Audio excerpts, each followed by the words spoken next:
Hey there, sleepyheads. Tonight's tale isn't about knights riding into glory or kings sitting on gilded thrones. It isn't about battles, banners, or shining armour. It's about something stranger, quieter, and far more unsettling.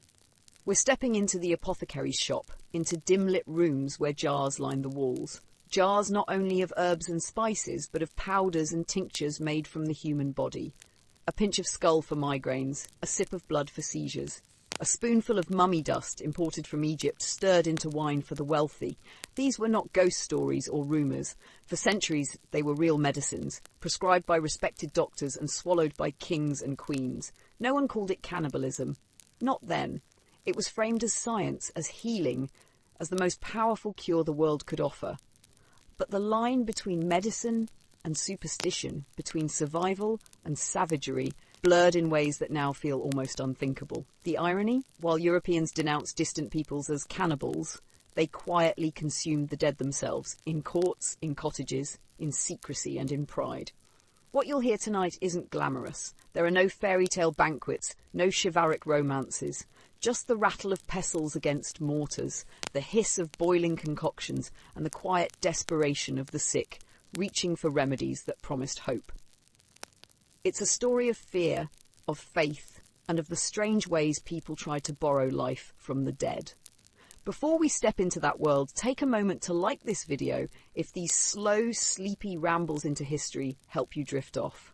And if you're new here, welcome. This is the village's shadowed apothecary, where the shelves are lined with strange cures and the air smells faintly of resin, wine, and dust. And if your eyes are already growing heavy, don't worry. These tales will wait. They've been waiting for centuries, written in recipe books, whispered in sick rooms, and tucked into the back corners of memory. Now, before we begin, tell me in the comments, where are you listening from tonight? Is it late evening? Are you curled up with tea, or with a blanket pulled up close? Maybe with nothing but the quiet hum of your room around you. Take a deep breath in, and let it out. Let the stillness settle around you like a shutter drawn closed. Because behind that shutter, in the dim glow of the apothecary's fire, the story of the corpse cure begins.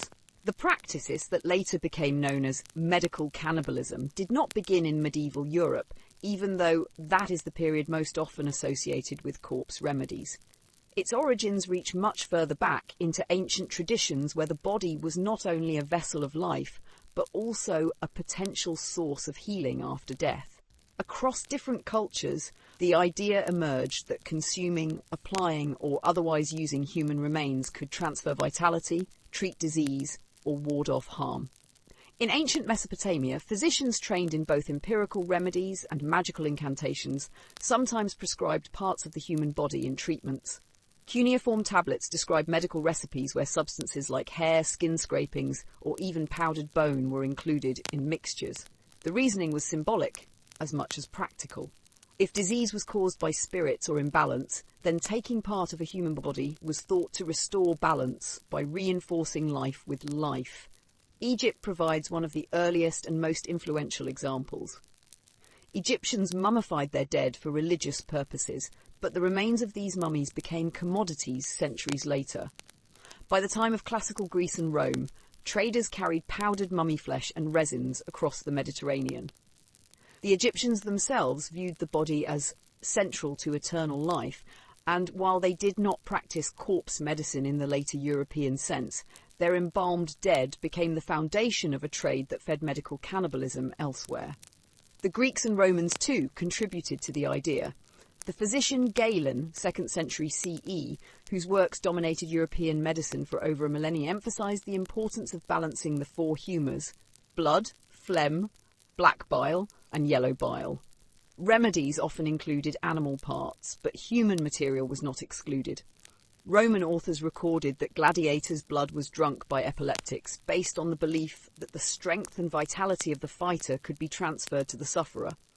The symbolism of absorbing courage, vitality, or even the soul through blood laid the groundwork for later medical practices. Outside the Mediterranean, other traditions developed similar beliefs. In parts of China, early medical texts mention the use of human organs and fluids as treatments. A well-known example is renji, or human fat, which was applied as a salve for wounds. Some prescriptions involved dried human flesh or bones ground into powder. These practices were not widespread, but reflected the belief that human substances held unique potency. Among Northern European and Germanic peoples, ritual cannibalism existed in early history, especially linked to warfare and sacrifice. Consuming parts of an enemy was thought to transfer bravery or strength. While not medical in the clinical sense, the symbolic act paralleled the logic behind corpse remedies, that life force could be moved from one body to another.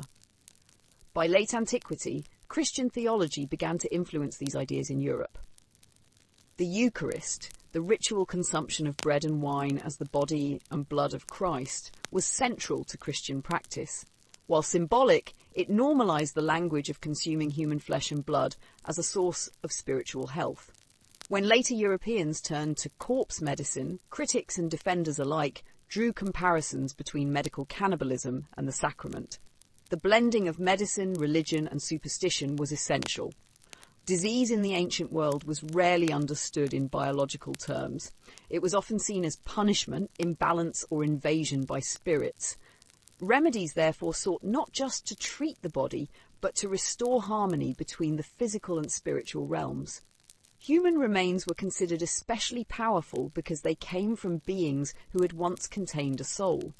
If life was sacred and death was mysterious, then the body left behind was a liminal object, both dangerous and potent. By the time Europe entered the early medieval period, the intellectual inheritance of Galen, Roman practices, and the trade in Egyptian mummies had created a foundation. Human materials were not yet a standardized part of medicine, but the belief that they could heal was already established. This belief was reinforced by cultural memory of executions where blood was consumed by the desperate, and by folk remedies that called for fragments of bones or skulls in powders. In summary, the origins of medical cannibalism cannot be traced to a single culture or moment. They were the result of overlapping traditions. Mesopotamian symbolic medicine, Egyptian embalming and the mummy trade, Roman use of gladiator blood, Chinese remedies involving human matter, and European ritual cannibalism. All of these strands created an enduring belief that within the human body lay substances capable of healing, empowering, or protecting others. What later became formalized as corpse medicine in early modern Europe was built on these much older ideas, where flesh, blood, and belief merged into one. Once the idea that human material could heal took hold, it began to shape medical recipes and popular belief systems in more structured ways. Ancient and medieval people understood the body in symbolic and functional terms. What one part did in life, it might also provide in death. If blood carried vitality, then drinking it might restore life to someone weak or sick. If bones gave structure, then powdered bone might help strengthen a frail body or repair fractures. Roman and later European medical writers often emphasized analogical reasoning, like cures-like. For example, consuming parts of the liver could strengthen a patient's liver, or ingesting blood could restore vigor to someone who appeared pale and faint. This logic, drawn from humoral medicine, encouraged the use of human material alongside animal remedies. It was not seen as unusual to include powdered bone, fat, or blood in prescriptions, because medicine already relied heavily on animal organs and fluids. Human substances were simply considered the strongest or most sacred form of these remedies. By late antiquity and into the early medieval period, bones and skulls in particular were thought to contain unique healing powers. Skulls, because of their proximity to the brain and spirit, were ground into powders and mixed with liquids to treat ailments like epilepsy and headaches. In some folk practices, small fragments of bone were worn as amulets rather than consumed, blurring the line between medical treatment and protective magic.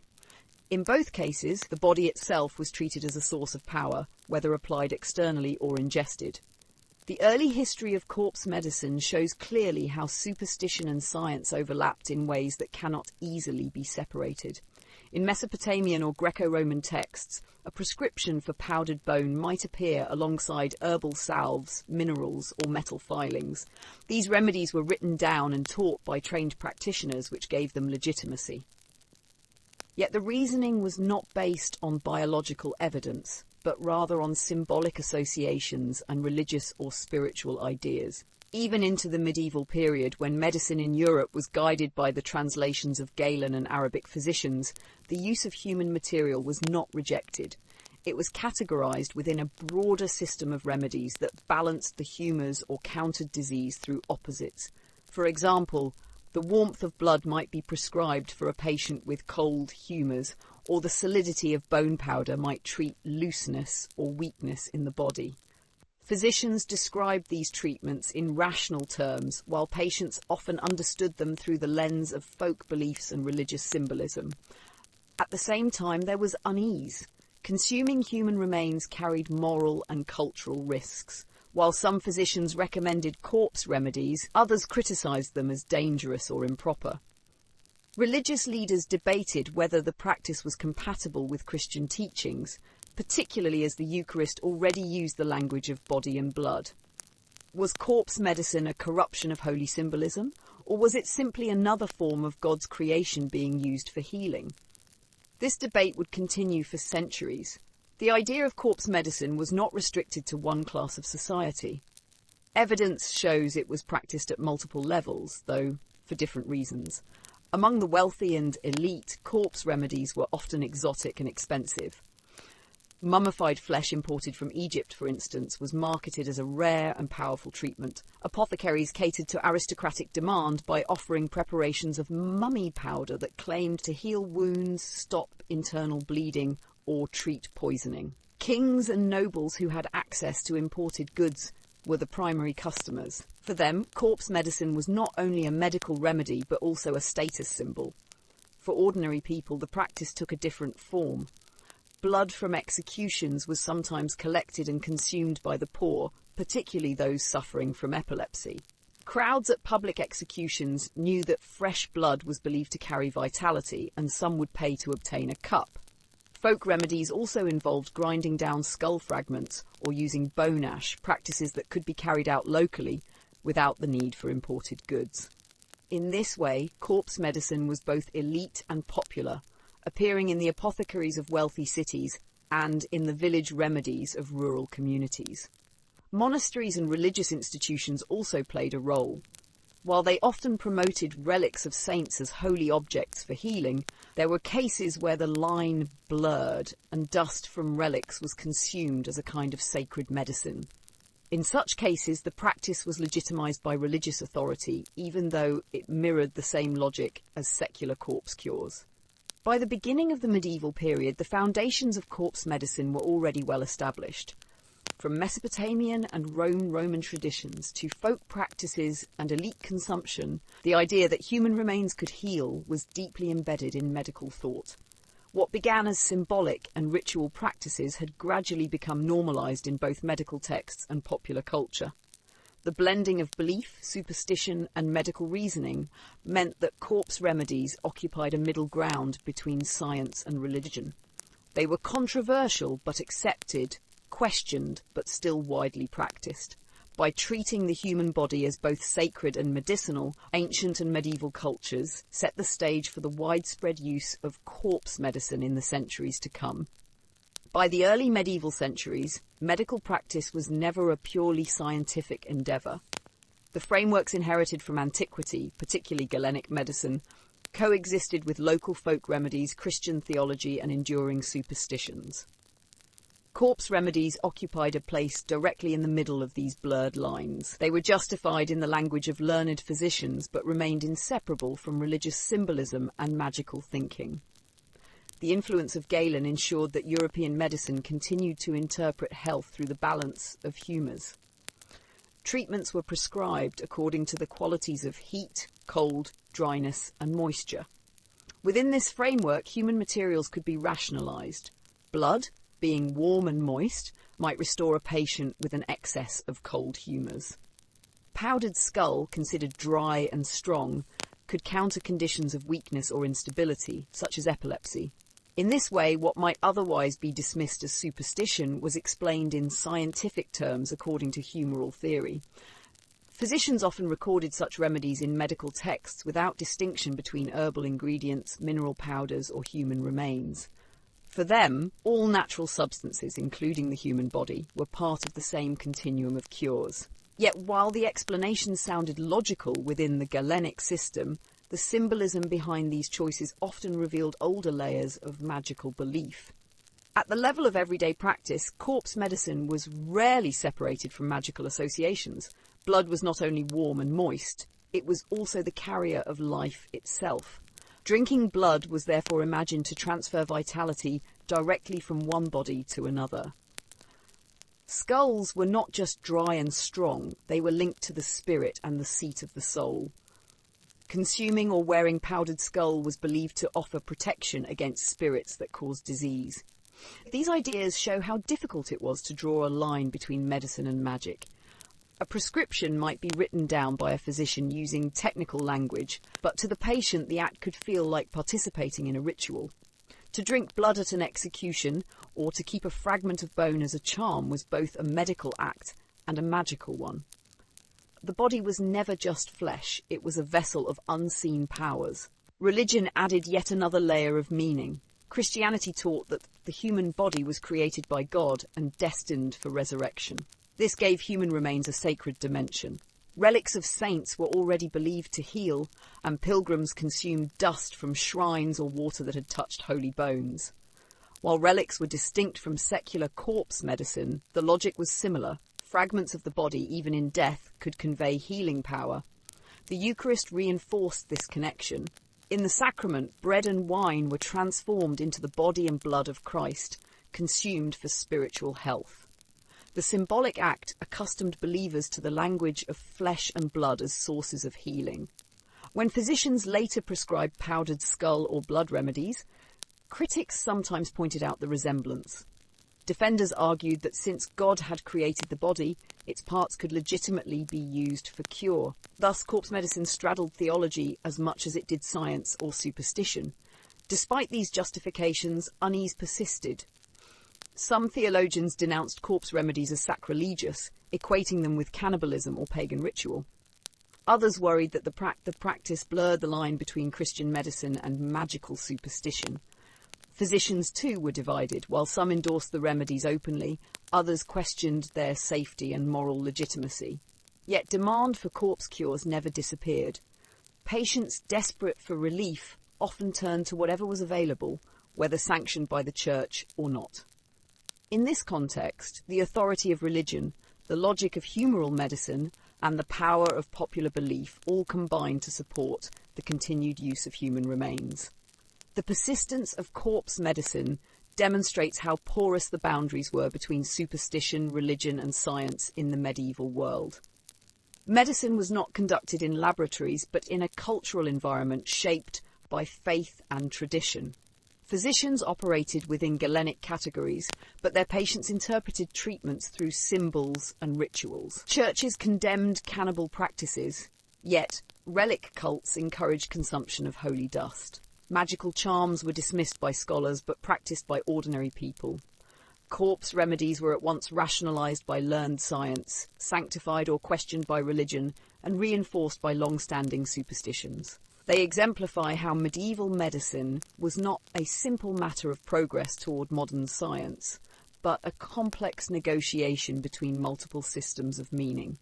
By the later Middle Ages, this negotiation ensured that corpse cures were practiced across society, whether in the controlled prescriptions of physicians, the desperate rituals of commoners, or the uneasy approval of some religious figures. The belief in the healing power of the body remained deeply embedded.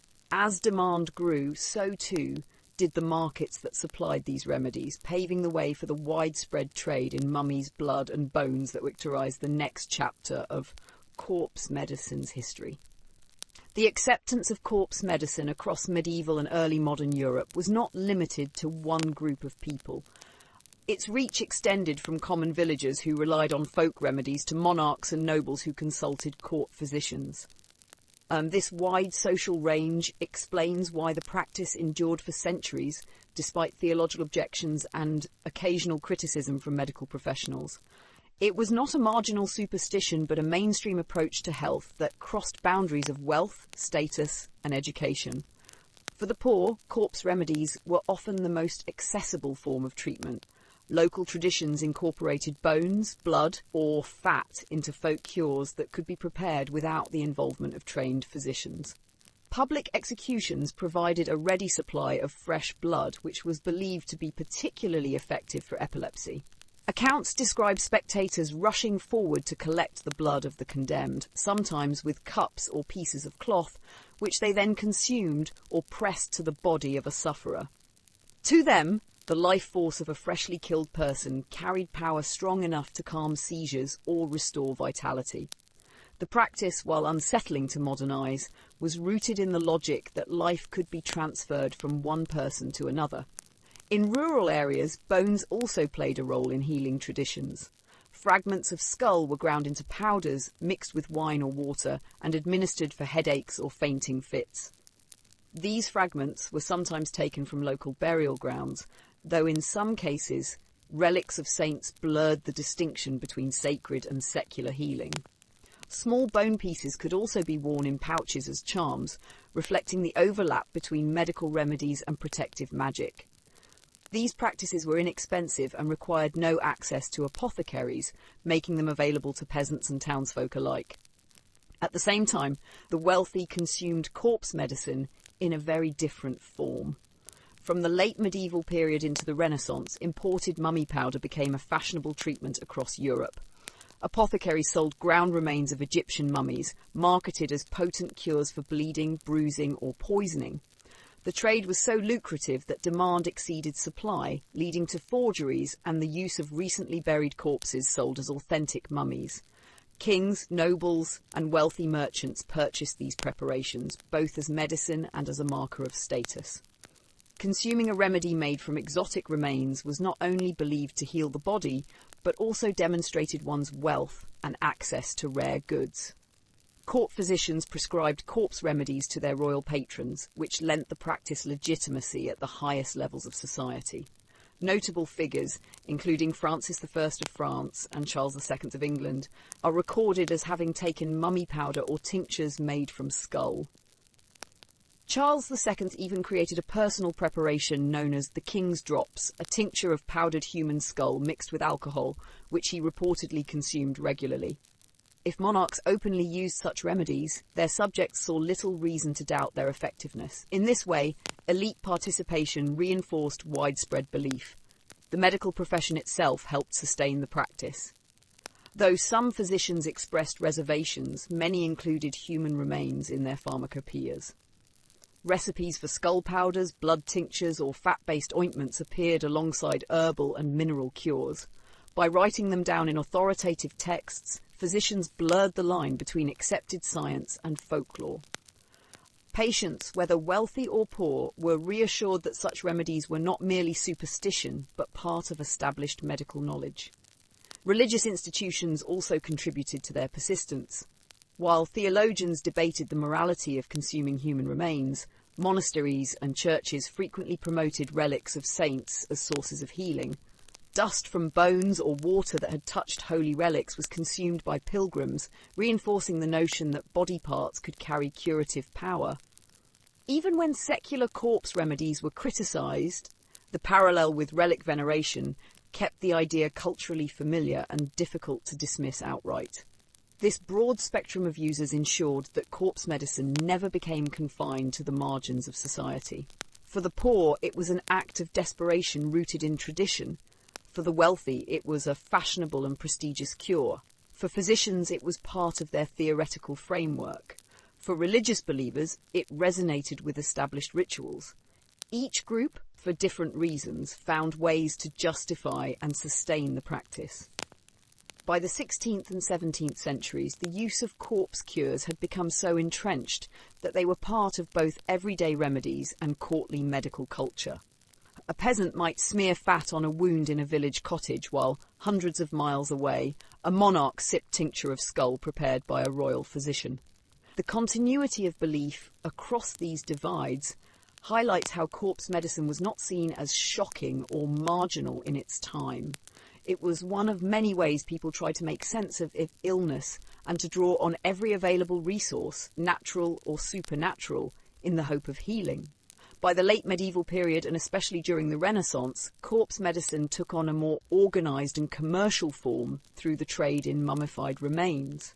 What had once been a set of localised folk remedies or improvised practices, executions, now became an international business. At the centre of this trade were the embalmed bodies of ancient Egypt, which entered European apothecaries as mummia, a term that came to signify both genuine mummified flesh and a variety of substitutes. The fascination with Egyptian mummies was tied to the prestige of ancient Egypt itself. From the time of the Crusades, travellers, merchants, and scholars described the wonders of Egyptian tombs and embalmed bodies. Europeans associated these remains with antiquity, mystery, and exotic healing powers. Apothecaries marketed mummy powder as a remedy for internal bleeding, bruises, and poisoning, claiming that the preservation techniques of the ancients had imbued the flesh with potent medicinal qualities. By the 15th and 16th centuries, powdered mummy flesh had become a common feature of European pharmacies. The process of preparing mummia for sale was relatively straightforward.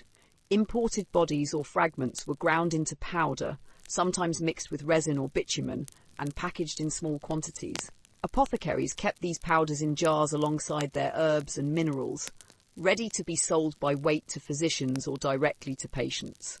Recipes for medicines frequently included mummy powder, whether as an ingredient in ointments for wounds or as part of internal tonics. Physicians writing during this period treated mummia as a standard entry in their pharmacological texts, no more unusual than opium, saffron, or mercury. Demand for authentic Egyptian remains soon outpaced supply. Tombs were looted on a massive scale, with merchants smuggling bodies or body parts out of Egypt for sale in Europe. Local middlemen participated in this trade, often desecrating graves to meet European demand.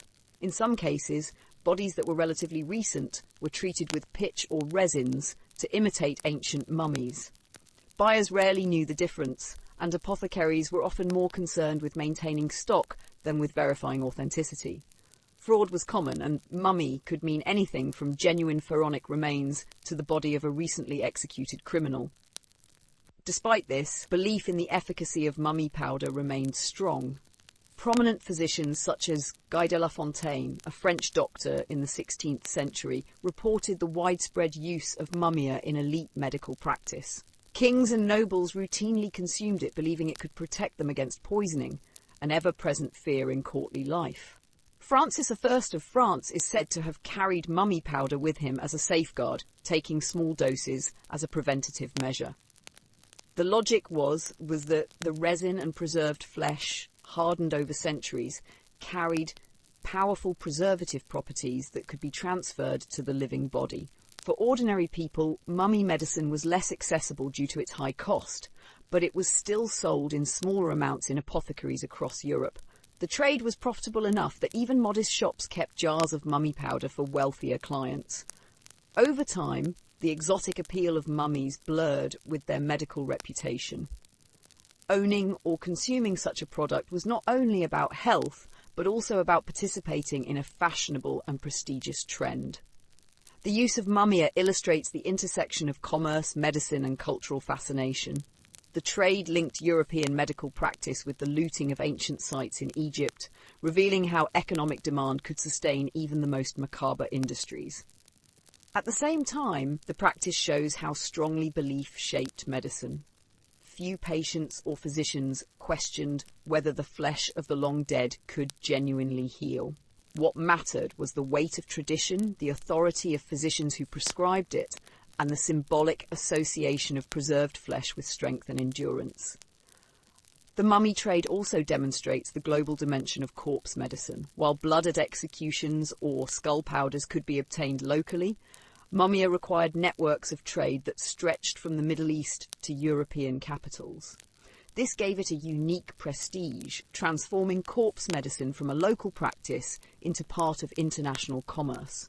The fact that people across the continent were willing to pay high prices for ground human remains shows how widespread the acceptance of corpse cures had become. By the 17th century, critics began to voice doubts about the authenticity of much of the mummia being sold and about its true medical value. Yet the practice persisted well into the early modern period, firmly embedded in European pharmacopoeias. Even when fraud was exposed, the belief that real mummified flesh held power continued to attract buyers. This persistence reveals how deeply ingrained corpse medicine had become, not as a fringe practice, but as a routine feature of mainstream healing. The popularity of mummy powder in Europe was shaped as much by social aspiration as by medical reasoning. While apothecaries stocked it and physicians prescribed it, its most devoted consumers were members of the nobility and upper classes. For them, mummy powder was not only a treatment, but also a marker of refinement, wealth, and access to exotic goods. The consumption of such remedies signalled one's place in a world increasingly fascinated with distant lands and rare commodities. From the 15th century onward, European elites were eager to display their participation in global trade networks. Spices, silks, and jewels were obvious symbols of wealth, but medicines too carried prestige when they came from far-off places. Egyptian mummies, already the subject of fascination and mystery, fit neatly into this culture of display. Powdered remains sold in apothecaries across Paris, Venice, and London were consumed by nobles who believed they were taking part in a tradition that stretched back to the wisdom of the ancients. The connection to Egypt, with its reputation for ancient learning, enhanced the appeal. Mummy powder was recommended for a wide range of conditions, but its strongest reputation was as a treatment for internal bleeding and as a general restorative. Physicians believed that the resins used in embalming had preserved the flesh with extraordinary power, and therefore the powdered material could stop blood flow or strengthen the body against decay. The wealthy, frequently worried about poisoning, took special interest in these claims. Poison was a genuine threat in court politics, and remedies promising resistance were highly valued. In this way, mummy powder was more than medicine. It was a form of insurance for elites living in precarious political environments. There are documented cases of royal and noble patients relying on these remedies. Francis I of France is often cited as an example. He was reported to have carried mummy powder with him and taken it regularly as a preventative. The story illustrates how deeply the practice penetrated elite life. It was not used only in emergencies, but also as part of daily or routine health management. Charles II of England, too, showed interest in remedies involving human remains, later creating his own King's Drops, a tincture of powdered skull. Though not mummy powder specifically, it demonstrates how royal figures embraced corpse medicine as legitimate treatment. Their public use of such remedies lent them credibility and encouraged imitation among the broader elite. The trade in mummy powder was lucrative precisely because it catered to this demand from the wealthy. Apothecaries marketed their supplies as authentic and ancient, charging high prices for even small amounts. The scarcity of genuine Egyptian mummies, combined with the eagerness of wealthy clients, created opportunities for fraud. Recent corpses treated with bitumen or resin were passed off as pharaonic remains, yet the deception rarely diminished demand.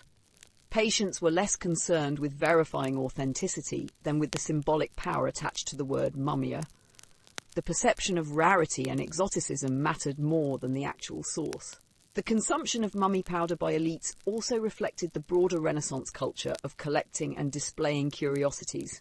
Cabinets of curiosities, or Wunderkammern, often included fragments of mummy alongside shells, fossils, and rare artifacts. To own and display such items demonstrated one's learning and sophistication. Consuming mummy powder operated on a similar level.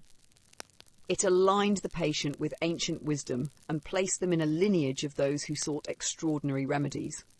At the same time, the use of mummy powder illustrates the continuity between medicine and luxury. For nobles and monarchs, health and prestige were intertwined.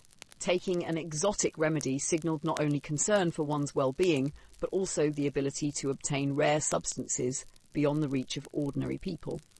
The act of consumption reinforced social hierarchy as much as it addressed illness. Mummy powder then became both a cure and a cultural statement. Critics, even in the 16th and 17th centuries, noted this obsession with exotic remedies. Some physicians questioned whether the efficacy attributed to mummy powder was genuine or merely a product of fashion and expense. Yet skepticism did little to reduce demand. The association with antiquity, the endorsement of royal patrons, and the air of mystery surrounding Egyptian remains ensured that mummy powder retained its prestige among elites long after doubts were raised about its authenticity. By the early modern period, mummy powder had become a staple in the medical culture of Europe's upper classes. It was prescribed in learned texts, stocked in apothecaries, consumed in courts, and discussed in correspondence. Whether it truly healed or not was less important than the fact that it was believed to do so. In a society where health, status, and symbolism were deeply connected, mummy powder occupied a prominent place. Its role in elite culture demonstrates not only the persistence of corpse medicine, but also how medicine itself was shaped by wealth, fashion, and fascination with the exotic. The fascination with mummy powder in elite circles reflected a larger European obsession with the exotic dead. From the late Middle Ages into the Renaissance, Egyptian remains were viewed not only as medicine, but also as cultural commodities, whose very foreignness added to their prestige.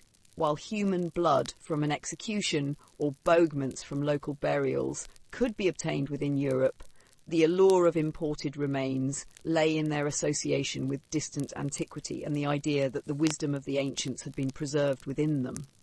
Consuming or displaying these substances allowed Europeans to claim a connection to civilizations they regarded as both mysterious and superior. This fascination was tied to the growing expansion of global trade. From the 15th century onward, European merchants brought back spices, silks, and exotic goods from the Middle East and Asia, reshaping the diets and material culture of the continent. Medicines were included in this trade, and mummia became one of the most sought-after imports. Apothecaries and physicians marketed it as a rare product from the East, placing it alongside cinnamon or nutmeg as a substance whose origin conferred value. Its Egyptian provenance suggested both ancient wisdom and powerful preservation, a combination that made it uniquely desirable. The obsession with Egyptian remains extended beyond the medical context into the world of collecting and scholarship. Renaissance humanists revered classical antiquity, and Egypt occupied a special place in their imagination. The embalmed bodies of the pharaohs symbolized both advanced knowledge and eternal endurance. By purchasing and consuming powdered mummy, European elites believed they were inheriting a portion of this endurance. The practice was thus more than an act of healthcare. It was also a symbolic participation in the legacy of an admired ancient culture. The demand for imported remains soon fueled large-scale looting in Egypt. Tomb robbers supplied merchants with bodies or body parts, which were shipped to Venice, Genoa, and other major trade centres. From there, they entered the networks of European apothecaries. As the supply of genuine pharaonic mummies dwindled, substitutions became common. Corpses of criminals or slaves were treated with resin to imitate the texture and appearance of ancient remains. Reports from the 16th century indicate that European buyers were aware of such frauds but continued purchasing the material regardless.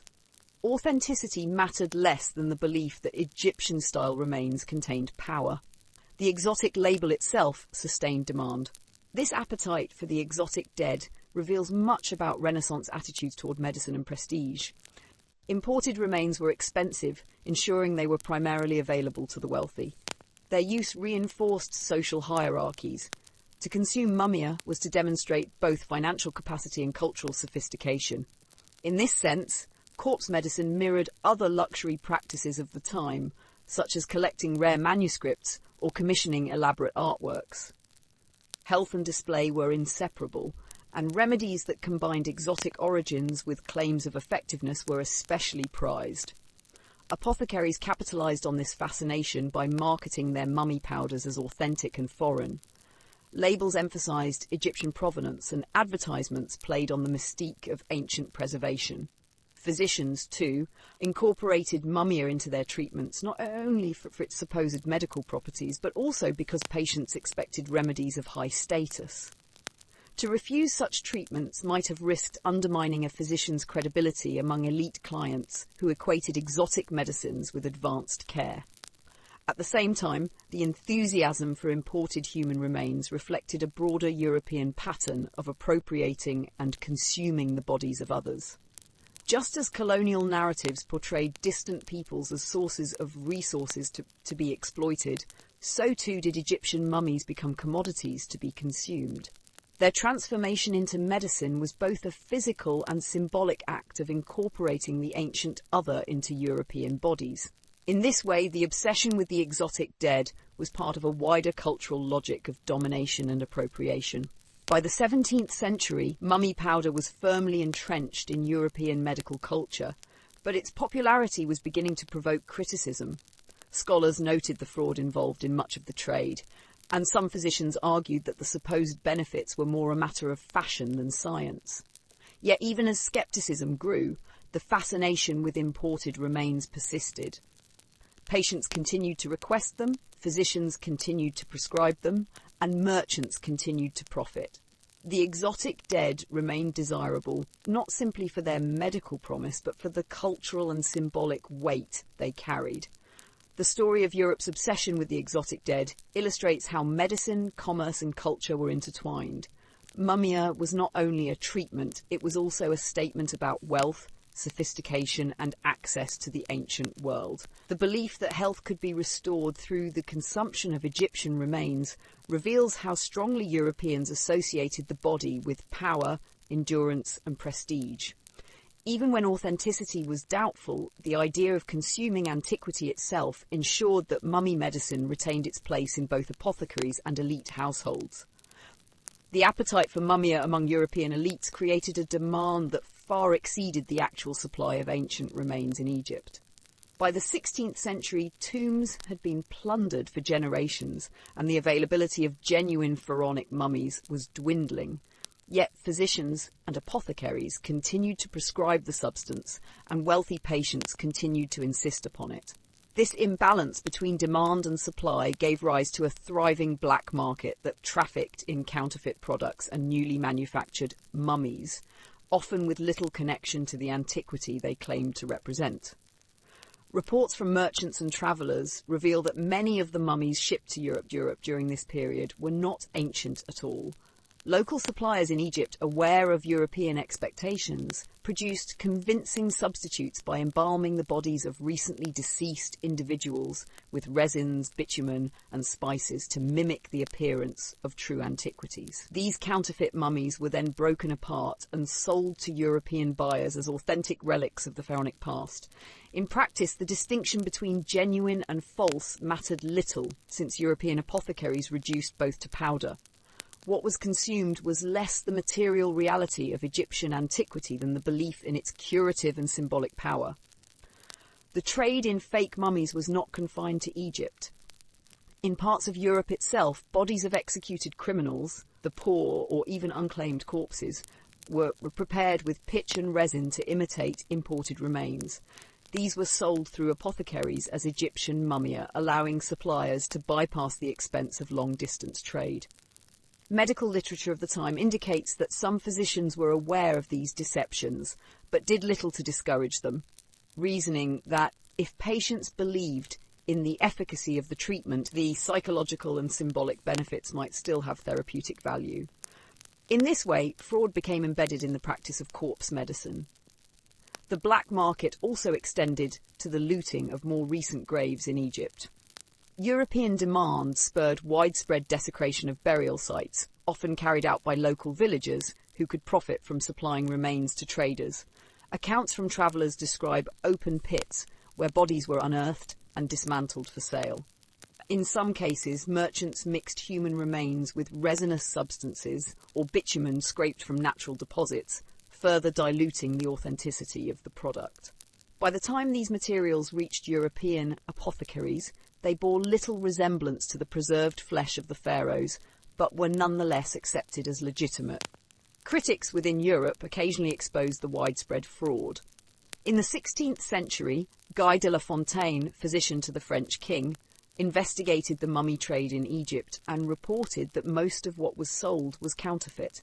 He described visiting burial sites and speaking with locals who admitted to embalming fresh corpses for export. His warnings, however, did little to dampen European enthusiasm. The prestige of mummy powder was such that patients and physicians alike were willing to overlook doubts about authenticity. What mattered was that the remedy carried the label of mummia and retained its association with Egypt, antiquity, and exotic preservation. The persistence of fraud reveals the degree to which corpse medicine relied on belief as much as material substance.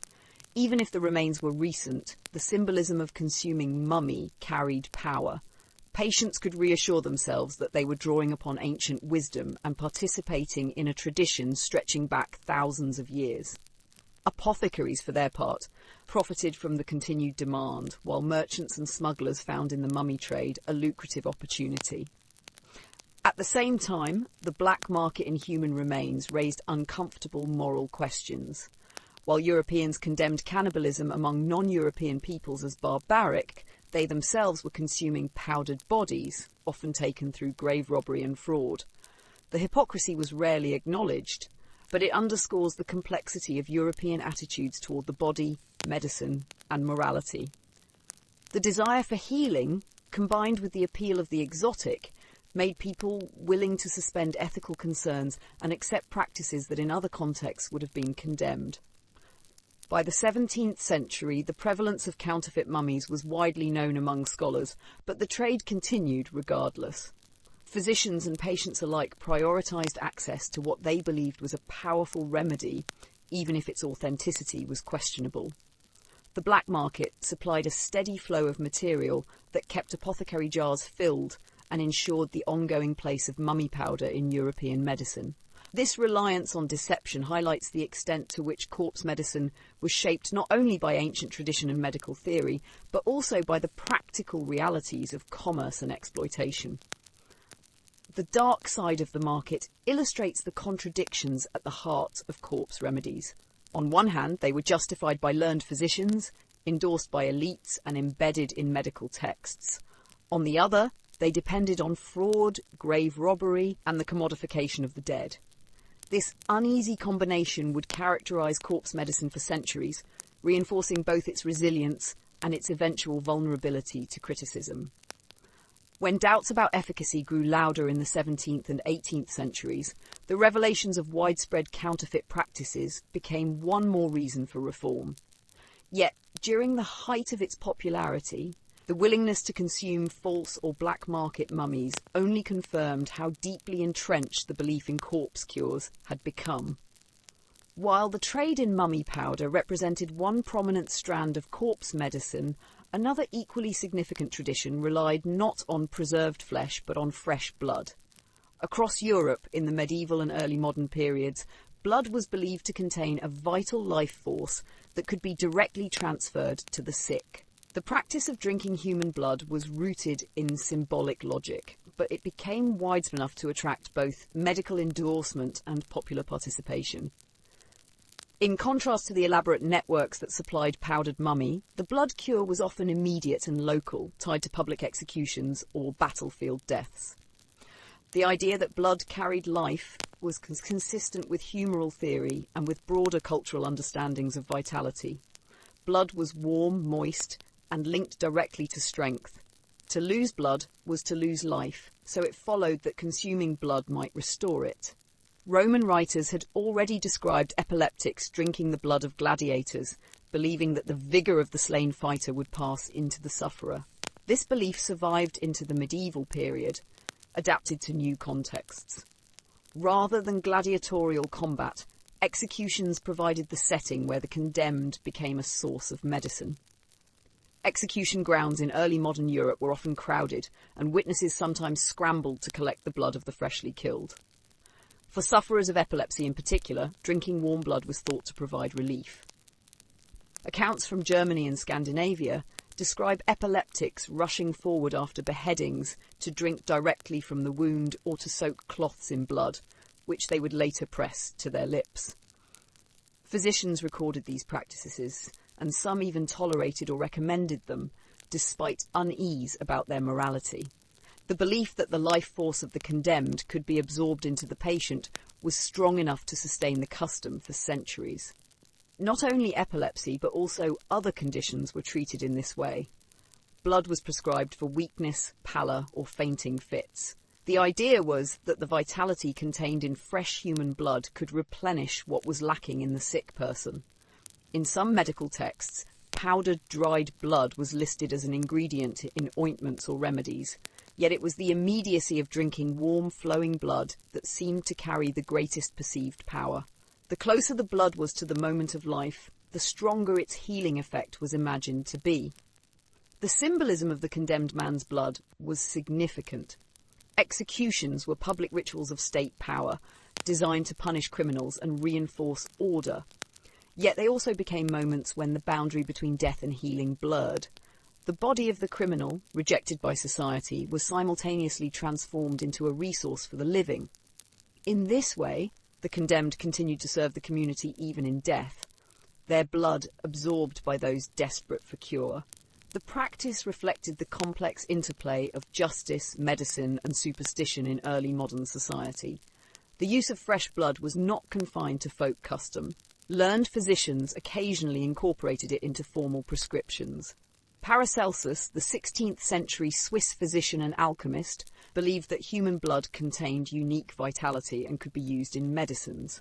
While he advocated distillation and preparation rather than drinking blood directly, his endorsement gave the practice intellectual legitimacy. Other physicians wrote recipes that included blood, sometimes dried and powdered as part of more complex remedies. Though not universally accepted, blood cures remained present in the medical literature alongside herbs, minerals, and animal products. At the same time, moral and religious unease surrounded the practice. Drinking blood was associated with pagan rituals or with accusations of witchcraft and heresy. Christian authorities worried about its resemblance to cannibalism and its distortion of the symbolism of Christ's blood in the Eucharist. Yet despite condemnation, the practice persisted, largely because it was effective in a different sense. It offered hope to those who had exhausted other remedies. For epileptics in particular, whose condition was often resistant to treatment, the chance of relief justified resorting to desperate measures. The persistence of the blood cure demonstrates how flexible corpse medicine could be. Where mummy powder relied on commerce and exoticism, fresh blood depended on immediacy and spectacle. Both, however, were underpinned by the same logic, that the human body contained within it substances capable of transmitting health and vitality. Whether preserved for centuries or taken at the moment of death, the remains of the dead or dying could be transformed into cures for the living. By the 17th century, debates about the morality and effectiveness of drinking blood grew sharper, but the practice never disappeared entirely. Instead, it became one more strand in the wide tapestry of corpse medicine, with illustrating the many ways people sought to harness the perceived power of the human body. In its rawness and immediacy, the blood cure represented the most direct expression of the belief that life force could pass from one person to another. It revealed, perhaps more than any other practice, how far Europeans were willing to go in their search for healing, and how difficult it was to separate medicine from symbolism, science from superstition in the world of early modern healing. If the idea of fresh blood as a medicine seems unsettling, its most vivid expression was found at the scaffold. In many European cities during the 16th and 17th centuries, execution sites doubled as places of healing, where the blood of the condemned was consumed by spectators who believed it could cure disease. The executioner, whose role was to kill, became in a strange way an accessory to medicine, and the stage of death became a kind of pharmacy. The practice was especially associated with the treatment of epilepsy, a condition that carried both medical and social stigma. Epileptic seizures were poorly understood and often attributed to supernatural causes, including possession or divine punishment. Conventional remedies rarely worked, leaving sufferers desperate for alternatives. Public executions, where fresh human blood was available in large quantities, offered what many believed to be the strongest possible cure. Eyewitnesses describe epileptics rushing to the scaffold immediately after a beheading, drinking the still warm blood, or using cups, rags, or their bare hands to collect it. Reports from German-speaking regions are especially detailed. In places like Nuremberg and Hamburg, executions were regular public spectacles, and the condemned were seen as unwilling donors of a commodity valued for its supposed healing power. Physicians recorded cases in which patients drank directly from the body, and apothecaries sometimes arrived with containers to collect blood for later use. In Scandinavia, similar practices were noted, with epileptics pressing cloths soaked in blood to their lips, or swallowing small quantities at the site. The immediacy of the act was believed to be critical. The closer to life the blood remained, the stronger its curative force. Executioners themselves often facilitated the practice. As figures who occupied a liminal position in society, both feared and necessary, they were accustomed to dealing with bodies in ways others found disturbing. Some executioners allowed sufferers to drink directly at the scaffold, while others sold blood to onlookers.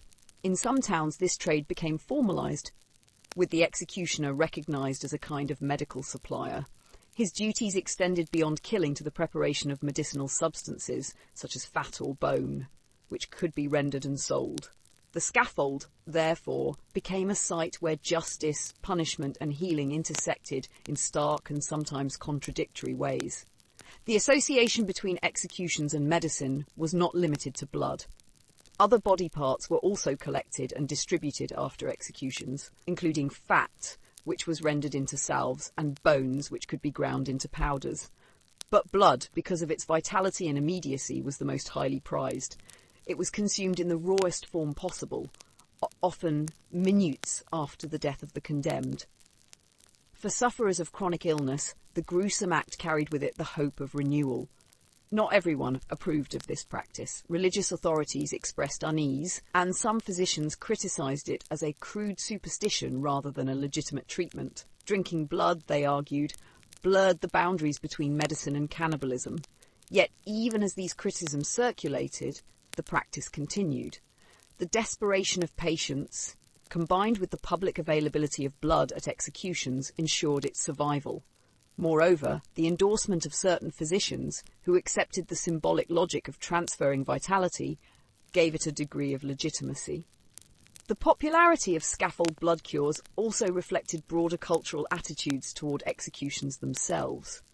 These were not private punishments, but public rituals attended by large crowds. The condemned man or woman, once declared guilty, lost their social identity and became instead a body that could be used by the community. In death, the criminal's blood became property of the public, consumed in the hope of health. In this way, executions reinforced not only the authority of the state, but also the belief that the body, even in disgrace, could serve the living.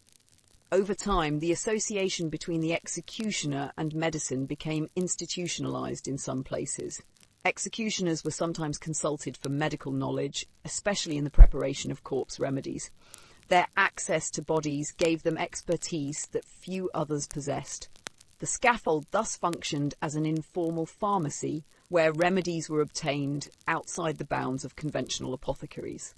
While the setting was grim, the logic was consistent with the broader culture of corpse medicine. The human body contained potent resources, and the moment of death was the most powerful moment to harvest them. By the 17th century, the practice of drinking blood at executions was well known throughout Europe, even as criticism grew louder. It revealed both the desperation of patients and the willingness of society to blur moral lines when health was at stake. The scaffold was not only a site of punishment, but also a marketplace of remedies, where death was transformed into medicine in front of crowds of onlookers. The stage of justice, paradoxically, became one of the most accessible pharmacies of early modern Europe. Among the many ailments treated with human blood, epilepsy held a special place. It was the condition most frequently associated with corpse medicine, and for centuries, drinking the blood of the freshly executed was thought to be one of the most reliable cures. The association between blood and epilepsy demonstrates both the desperation of sufferers and the cultural logic that made the practice appear rational in its time. Epilepsy in medieval and early modern Europe was poorly understood and often feared. Known as the falling sickness, it was characterized by sudden seizures, loss of control, and in many cases, unconsciousness. These episodes were dramatic and unpredictable, which made the illness socially stigmatizing. Neighbours and relatives might interpret seizures as evidence of possession by spirits or divine punishment. The Church sometimes regarded epilepsy with suspicion, linking it to moral failing or supernatural interference. In this environment, families and sufferers were eager for any remedy that offered hope of control or cure. Blood was believed to hold special power against epilepsy because of its association with vitality. Within the framework of humoral medicine, seizures were sometimes explained as imbalances of heat and cold in the body, or as disruptions of the nervous system caused by excess phlegm. Blood, being warm and moist, was thought capable of restoring balance and counteracting the cold, disruptive qualities attributed to the disease. The fact that fresh blood was still alive, warm and flowing directly from the body of another, reinforced the belief that it could deliver strength to those whose own bodies failed them. The symbolic logic also played an important role. Epilepsy was seen as an affliction that stole control from the sufferer, leaving them limp, unconscious, or convulsing violently. By drinking blood from someone who had just died, the patient symbolically absorbed their life force at the very moment it departed. The condemned criminal's death became the patient's chance at renewal. The closer the act to the moment of execution, the stronger it was thought to be. This explains why sufferers often rushed to the scaffold, competing with one another to be the first to collect blood before it cooled. Medical texts from the 16th and 17th centuries record the prescription of blood for epilepsy. Physicians such as Johann Weyer and others noted the practice, some condemning it as superstition, others acknowledging its persistence. In Germany, where public executions were frequent, the association between scaffold blood and epilepsy was especially strong. Epileptics were sometimes even granted special access at executions, as if their suffering gave them a kind of right to the curative resource of the condemned's body. In this way, the treatment became a recognised, if controversial, part of local medical culture. The executioner's role in this practice was significant. As the custodian of the condemned body, he was often expected to provide blood to epileptics. In some regions, executioners sold small amounts of blood as part of their unofficial trade in corpse remedies, along with rendered fat and powdered bone. Their cooperation ensured that the practice remained organised, if not formally regulated. Executioners, already marginalised by society because of their occupation, found themselves paradoxically serving as both agents of death and suppliers of healing. Despite its persistence, the use of blood for epilepsy was not without criticism. Religious authorities worried that it resembled pagan sacrifice or cannibalism. Theologians pointed out the contradiction between condemning cannibal practices abroad and endorsing them at home. Some physicians dismissed the practice as ineffective, noting that epileptics often continued to suffer seizures despite drinking blood. Yet desperation drove patients to continue. In an age when effective treatments for epilepsy were virtually non-existent, the hope of relief was worth the moral and physical risks. The endurance of this belief highlights the intersection of medicine, symbolism, and social stigma. Epileptics lived with a condition that provoked fear and misunderstanding, often leading to isolation. Drinking blood at executions offered not only a supposed cure, but also a way of asserting participation in a wider cultural practice.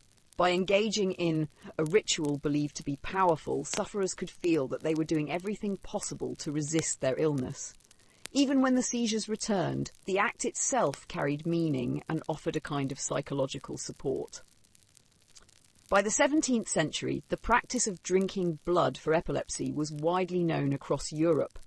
It had become one of the most distinctive examples of corpse medicine, encapsulating the broader logic of transferring life from the dead to the living. While later critics would deride it as superstition, in its own time it reflected the genuine search for remedies in a world where few effective treatments existed. Epileptics, stigmatized and desperate, turned to the scaffold not out of ignorance but out of necessity, drawing upon the most powerful resource their culture believed available, the blood of the freshly dead. By the time the use of human blood for epilepsy and other conditions was widely practiced, unease had already begun to spread among both religious and intellectual authorities.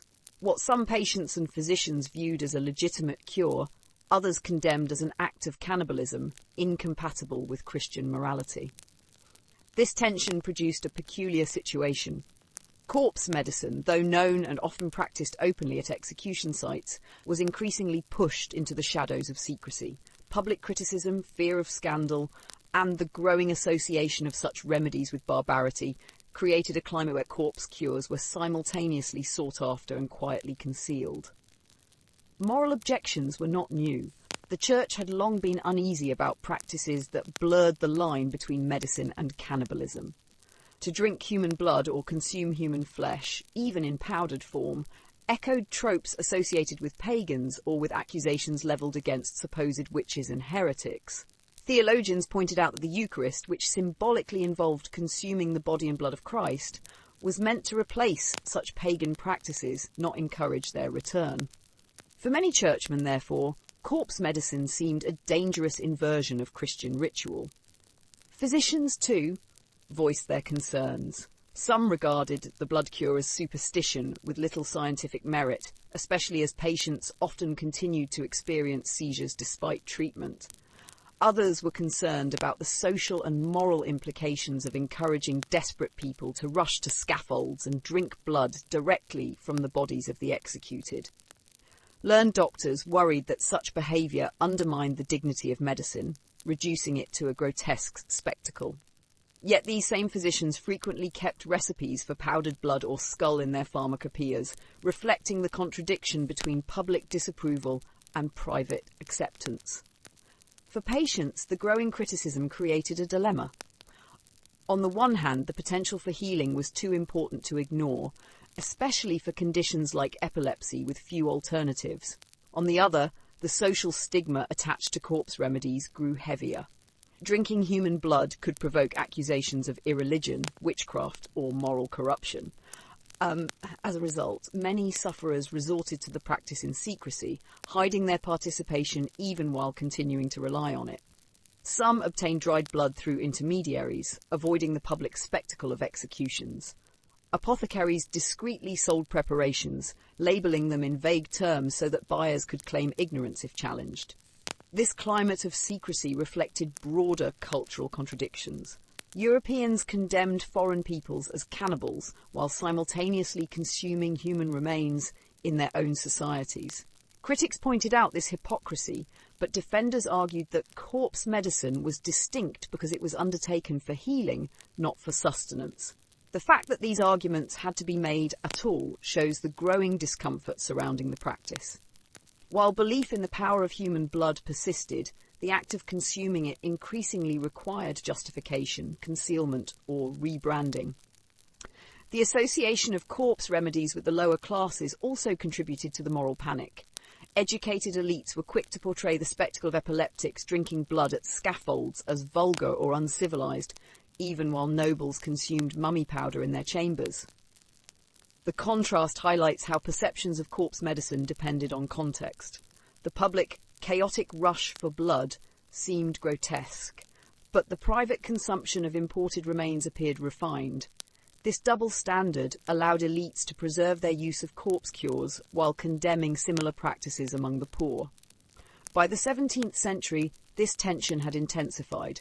Religious authorities, alarmed by the persistence of corpse medicine, issued warnings against it.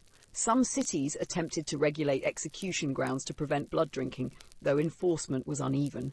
Physicians increasingly distanced themselves from direct participation, but many continued to quietly recommend corpse remedies to patients who insisted. Apothecaries, motivated by profit, maintained their supplies, often under vague or disguised labels. In this way, corpse medicine shifted from public practice to quiet consumption, sustained by demand but hidden from scrutiny.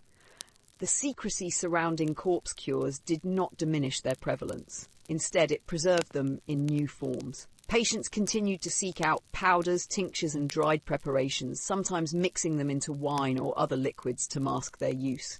The grisly reputation of drinking warm blood at executions faded, but the belief in the medicinal power of the body remained.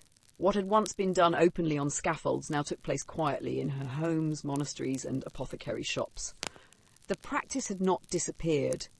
It had adapted to a changing moral climate. This uneasy coexistence of belief and shame illustrates the trajectory of corpse medicine in Europe. It was never entirely embraced nor entirely rejected. Instead, it occupied a liminal space, simultaneously practiced and condemned, desired and concealed. Patients, physicians, and merchants all navigated the contradictions, balancing their need for remedies against the risk of moral reproach. In this sense, the history of corpse medicine was not only about what people believed bodies could do, but also about how societies managed the tension between necessity and taboo. While the use of fresh blood at executions attracted the most public attention, another branch of corpse medicine relied on a different substance: the human skull. Ground into powder, mixed into wine, or infused in tinctures, skull was widely prescribed for ailments such as headaches, dizziness, fainting spells, and especially migraines. The practice became one of the most enduring forms of corpse remedy, incorporated into both folk traditions and learned medical texts. Its persistence highlights how closely medical thinking was tied to symbolism, and how human remains could be rationalized within the framework of humoral medicine. The skull occupied a special place in the hierarchy of the body. It enclosed the brain, which was regarded as the seat of the soul and the centre of sensation. This symbolic importance lent skull fragments a potency that other bones lacked. If the head governed thought and feeling, then its physical remains might also have influence over conditions that disrupted those functions. Migraines, seizures, or fainting fits were understood as disorders of the head, so remedies derived from the skull seemed especially appropriate. The logic followed a principle of like cures like, applying the substance of the head to illnesses of the head. Physicians justified the practice in Galenic terms. Migraines were attributed to imbalances of the humours, particularly an excess of phlegm or black bile affecting the brain. Skull powder, being dry and firm, was thought capable of counteracting the dampness or looseness that caused pain and instability. Some medical texts prescribed combining powdered skull with wine, which added warmth and facilitated absorption. The resulting mixture was believed to restore balance, driving out the cold humours responsible for the throbbing pain of migraines. This reasoning placed skull remedies within the same system that explained the use of herbs, minerals, and animal products, making them part of mainstream medicine rather than marginal superstition. The preparation of skulls for medicine varied. Apothecaries kept fragments of bone in their shops, often taken from executed criminals or unclaimed bodies. These fragments were ground with mortars and pestles into fine powder, then stored in jars alongside other ingredients. Recipes for skull powders appear in pharmacopoeias of the early modern period, sometimes under Latin names that disguised their origin. Patients who could afford it purchased the powder ready-made, while poorer families might collect skull fragments themselves from local graves or gallows sites. In both cases, the substance entered domestic medicine, where it was mixed into drinks or applied externally as a poultice. One of the most famous variants was the tincture of skull, prepared by soaking powdered bone in alcohol or wine. This preparation was recommended for recurring headaches and even for epilepsy. Charles II of England reportedly consumed a version of this remedy known as the King's Drops, which combined powdered human skull with spirits. The association of skull remedies with royalty and learned physicians lent the practice legitimacy, reinforcing its place in elite as well as popular medicine. Beyond migraines, powdered skull was also prescribed for bleeding, fevers, and even melancholy. The versatility of the remedy reflected the broad confidence in its symbolic power. Patients and physicians alike accepted that the human head contained a unique potency that could be transferred through its remains. The skull, as the most enduring and recognizable part of the skeleton, embodied both strength and identity. Consuming it was thought to imbue the patient with resilience and to stabilize disorders that originated in the head. Despite its widespread use, skull remedies were not without controversy. Some physicians doubted their effectiveness, noting that migraines often persisted despite repeated doses. Religious critics raised the same objections that surrounded other corpse medicines, condemning the practice as a form of cannibalism incompatible with Christian teaching. Yet the persistence of skull powders shows how strongly symbolic reasoning shaped medical practice. For sufferers of chronic headaches or seizures, few other treatments offered relief. Even if the results were uncertain, the act of taking skull medicine carried cultural weight as a recognised and accepted response to illness. By the 17th century, skull powders had become a regular feature of European pharmacopoeias. They were sold by apothecaries, prescribed by physicians, and used in households across the continent. Whether prepared as a simple powder, infused in wine, or distilled into tinctures, skull remedies illustrate how corpse medicine was woven into the everyday fabric of healing. They reveal a medical culture willing to blur the line between the symbolic and the scientific, and to treat the body itself as a resource for curing the very ailments it once suffered. The persistence of powdered skulls as medicine underscores the central logic of corpse remedies, that the human body, in death as in life, contained within it the power to heal. Just as blood was thought to restore vitality, so too the skull was believed to stabilise the disorders of the head. Together, these practices demonstrate how deeply rooted the belief was that health could be regained by consuming the very substance of humanity itself. If powdered skull was prized for disorders of the head, the broader skeleton was also drawn into medical practice. Ground bones and bone ash were incorporated into remedies intended to strengthen the body, stop bleeding, and counter weakness. Just as blood was thought to convey vitality, bones represented durability and permanence. Consuming them or applying them in medicinal mixtures was believed to transfer some of that endurance to the patient. The symbolism was straightforward. Bones were the framework of the body, the substance that allowed humans to stand upright and endure.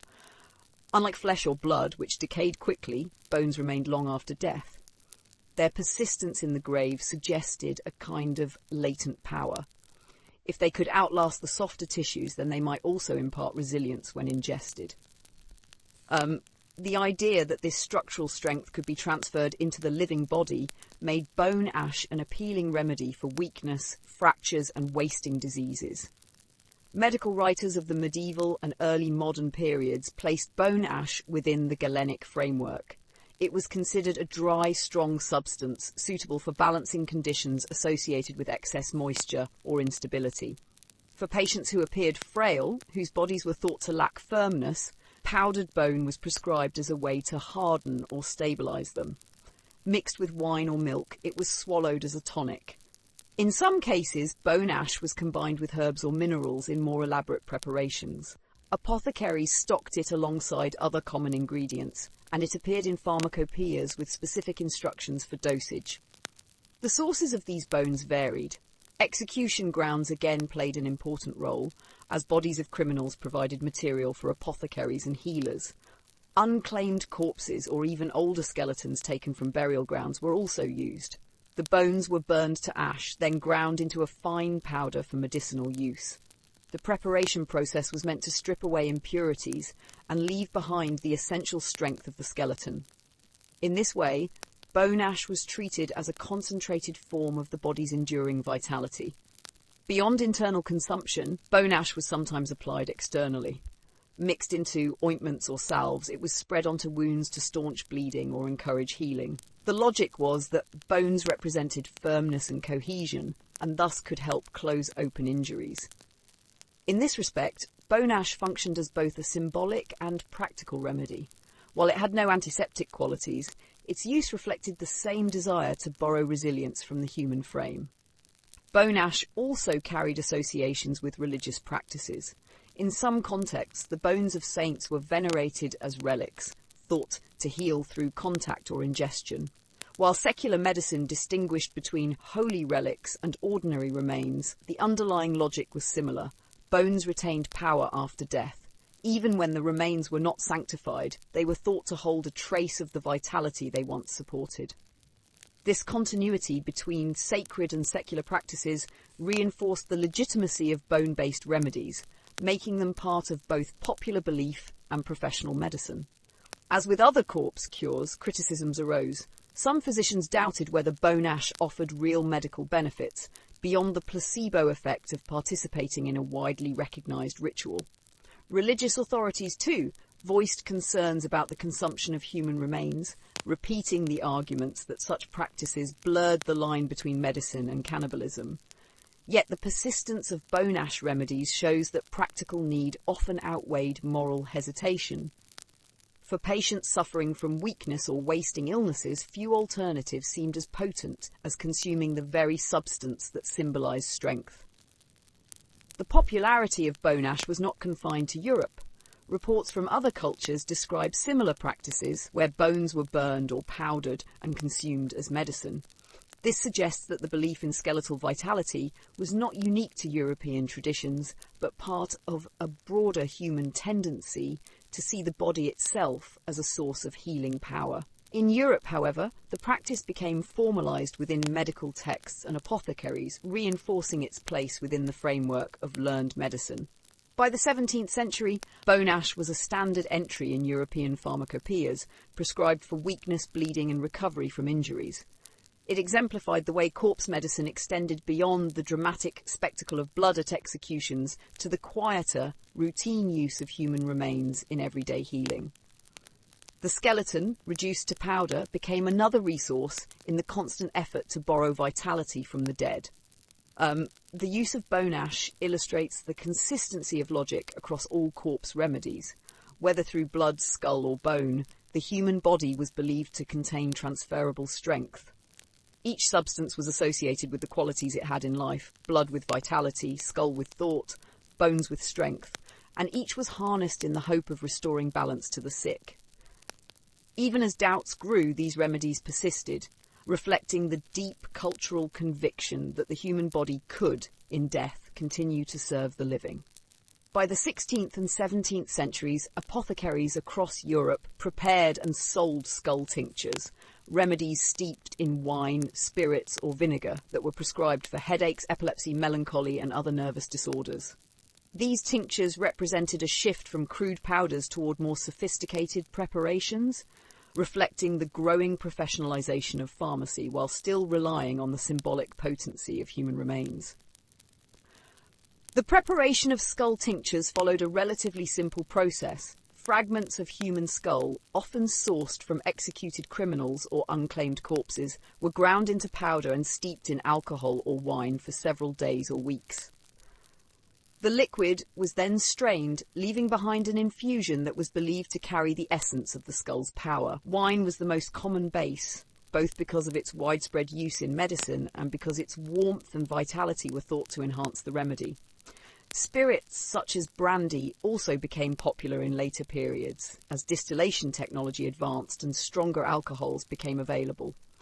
The choice of skull as the main ingredient was closely tied to its symbolic role in European medicine. The skull enclosed the brain, regarded as the centre of thought, sensation, and spirit. Disorders of the head, such as migraines or epilepsy, were thus believed to be particularly responsive to skull-based remedies. By steeping fragments in wine, apothecaries created a liquid medicine that could be swallowed easily and administered in controlled doses, making it more accessible to patients than raw powder. The combination of skull and wine united two powerful substances: the endurance of the bone and the restorative warmth of the drink. Physicians recorded recipes for skull tinctures in their pharmacopoeias. Some specified that the skull should come from a young person or from someone who had died violently, on the assumption that vitality lingered more strongly in such remains. Others argued that skulls from criminals executed at the scaffold were especially potent, as their deaths had been sudden and their bodies filled with energy at the moment of execution. These distinctions highlight the belief that the circumstances of death influenced the curative power of the body's remains. Apothecaries stocked skull tinctures alongside other remedies, often labelling them in Latin to lend an air of authority. Customers, especially among the urban middle and upper classes, purchased them for recurring headaches, fainting fits, and nervous disorders. The tinctures were also prescribed for melancholy, a condition thought to result from an excess of black bile affecting the brain. Drinking a liquid infused with skull fragments was believed to restore balance, calm the nerves, and stabilise the patient. In this sense, skull tinctures fit seamlessly into the Galenic framework. even as they carried connotations that made some observers uneasy. The royal use of such remedies further legitimised them. Charles II of England famously created his own version, known as the King's Drops, which combined powdered skull with distilled alcohol. He reportedly consumed it regularly, and it became widely imitated. The fact that a reigning monarch endorsed such a medicine lent it credibility in both apothecaries and households. For ordinary patients, consuming a remedy taken by royalty was both a source of reassurance and a way of participating in elite medical culture. Despite their popularity, skull tinctures faced the same criticisms as other corpse remedies. Religious authorities condemned them as cannibalistic, and some physicians dismissed them as ineffective. Yet the secrecy surrounding their use suggests that many continued to rely on them despite official disapproval. Patients suffering from chronic headaches or epilepsy with few alternatives available often turned to whatever remedies promised hope. Apothecaries, motivated by demand, have continued to prepare and sell tinctures, sometimes under vague labels that concealed their human origin. The persistence of skull tinctures illustrates how corpse medicine adapted to shifting cultural expectations. By transforming crude powders into refined liquid preparations, apothecaries aligned corpse remedies with the broader trend of professionalized pharmacy. The tinctures could be dispensed in measured doses, written into prescriptions, and presented as learned medicine rather than folk superstition. At the same time, their human ingredients were quietly downplayed or disguised, reflecting the growing unease about the morality of such cures. By the late 17th century, skull tinctures had become one of the most recognisable forms of corpse medicine in Europe. They were sold in cities from London to Paris, prescribed by physicians to elite and middle-class patients, and consumed in homes across the continent. Though they would eventually decline as medical theory shifted toward new frameworks, their long survival underscores how deeply the belief in the healing power of human remains was embedded in early modern medicine. To drink skull tincture was to participate in a tradition that combined symbolism, commerce, and professional practice, a reminder of how fluid the boundary was between accepted science and practices later dismissed as grisly superstition. For Europeans steeped in Christian theology, this raised troubling questions about how such remedies related to the most central ritual of their faith, the Eucharist. In the Mass, believers consumed bread and wine that, according to doctrine, became the body and blood of Christ. This sacred act of ritual consumption blurred the boundary between symbol and substance, inviting comparisons with the secular use of flesh, blood, and bone as medicine. The parallels were obvious.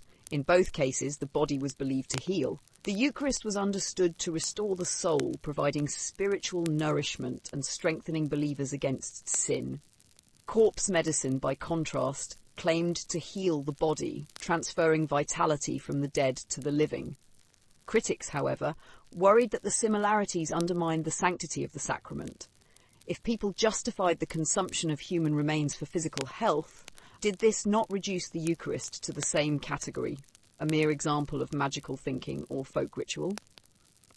The uneasy overlap between the two forms of consumption made corpse medicine particularly controversial in Christian Europe. Theologians grappled with the issue throughout the late medieval and early modern periods.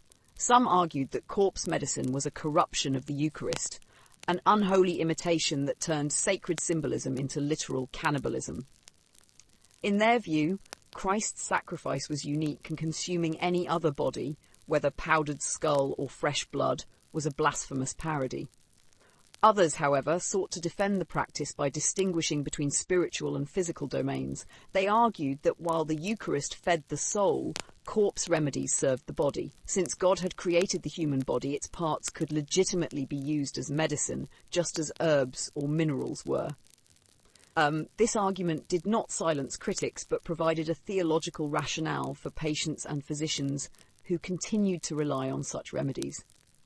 The resemblance to pagan practices also fueled anxiety. Early Christians had faced accusations of cannibalism from Roman observers who misunderstood the Eucharist, believing that Christians literally ate human flesh during their ceremonies. To engage in corpse medicine seemed to confirm those old accusations.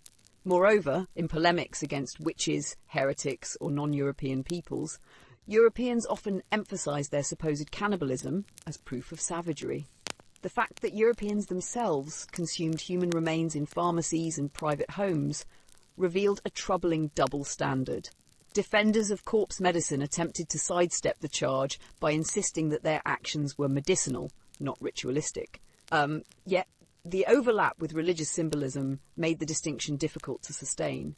Popular belief systems reinforced the blurred boundary. Pilgrims who consumed dust from the relics of saints or water that had touched holy bones were engaged in acts strikingly similar to corpse medicine. In both cases, fragments of the body were believed to transmit healing power. The difference lay in the source. Saints' remains were sanctified by God, while ordinary remains were not. But for ordinary people seeking cures, the line between sacred relics and secular corpse remedies was often indistinct. Both expressed the conviction that the human body, even in death, contained forces that could aid the living. The comparison between Eucharist and corpse medicine also reflected broader tensions in the Reformation era. Protestant critics of Catholic ritual often dismissed the Eucharist as a form of superstition or even cannibalism. At the same time, they condemned Catholic reliance on relics while pointing out the hypocrisy of secular corpse medicine. For Protestants, both practices smacked of idolatry and corruption, evidence of a church that had strayed into magical thinking. Catholics, in turn, defended the Eucharist as a unique sacrament, while attempting to distance it from the crude remedies of apothecaries.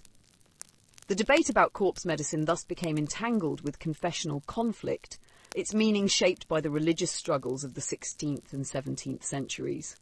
Despite criticism, the blurred boundary between ritual and medicine ensured the persistence of corpse remedies.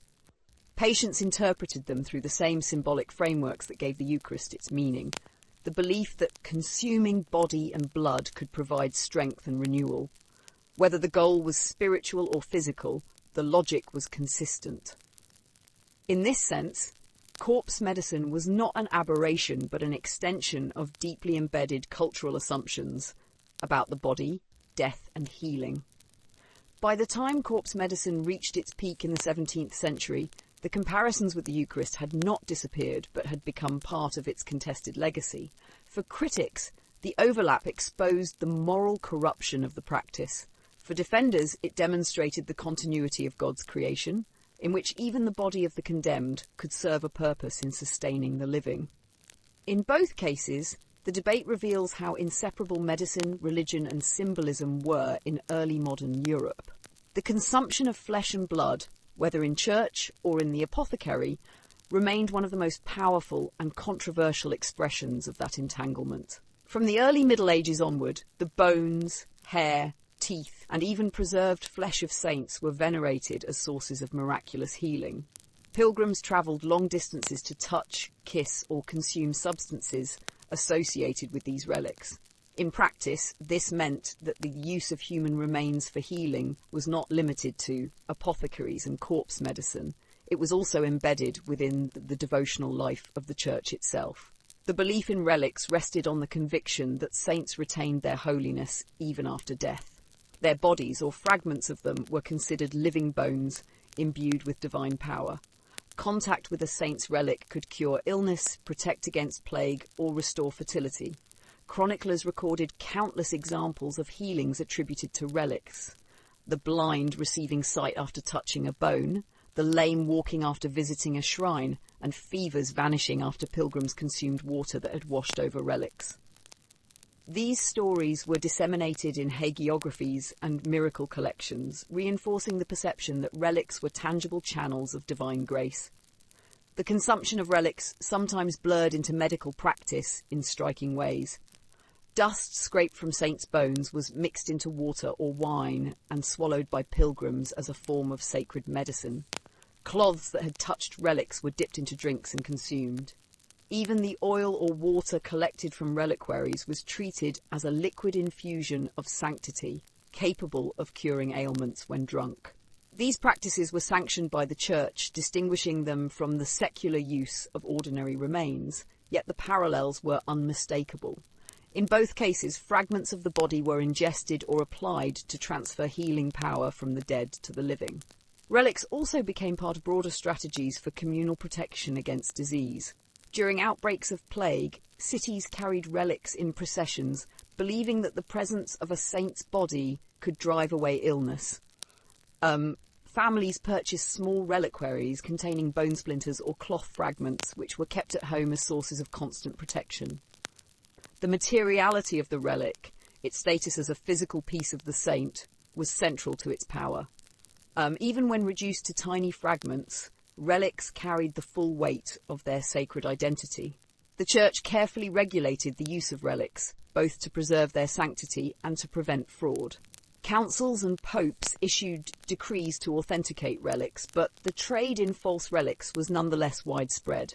Bones of ordinary people were passed off as those of saints, and fragments were divided and multiplied to meet demand. Yet even when authenticity was doubtful, the faithful often continued to believe in their efficacy. The act of devotion itself was thought to invite divine healing, whether or not the relic was genuine. The overlap between relic veneration and corpse medicine was not lost on contemporaries. Critics of secular corpse cures sometimes pointed out the similarity, questioning how the Church could sanction the ingestion of relic dust while condemning the use of powdered skull or blood at apothecaries. Defenders of relics argued that the distinction lay in divine authorization. Saints' remains carried holiness, while ordinary corpses did not. Yet to outsiders, particularly Protestant reformers, the difference seemed arbitrary. They accused Catholics of practicing disguised cannibalism, equating relic veneration with the same superstition they mocked in corpse medicine. For many ordinary believers, however, such distinctions mattered little. Relics provided a socially acceptable way to engage in the idea that human remains could heal. To visit a shrine, drink relic water, or carry a bone fragment was not considered grotesque but pious. In fact, these acts were central to medieval and early modern religious life, attracting pilgrims from across Europe and generating economies that supported towns and monasteries.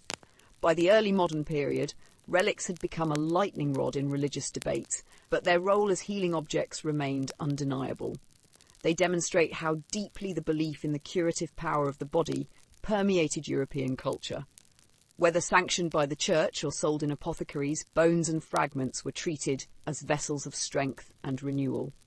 In this sense, relics and corpse medicine were not opposites, but points along the same continuum, differing mainly in their perceived legitimacy. Both expressed the enduring conviction that in death, the body retained power to sustain the living. If relics were understood as living bones, their healing power was most visibly demonstrated at shrines, where pilgrims sought miracle cures by touching, kissing, or even ingesting substances associated with the remains of saints. Shrines across medieval and early modern Europe became centres of both devotion and medical hope, drawing people who believed that contact with relics could cure illnesses that ordinary remedies could not. These sites reveal how closely ritual practice and medicine overlapped, and how eating or drinking relic dust became an accepted part of the search for healing. Relic dust was one of the most common substances consumed at shrines. Bones and other relics were often encased in reliquaries, but still subject to gradual wear or deliberate scraping.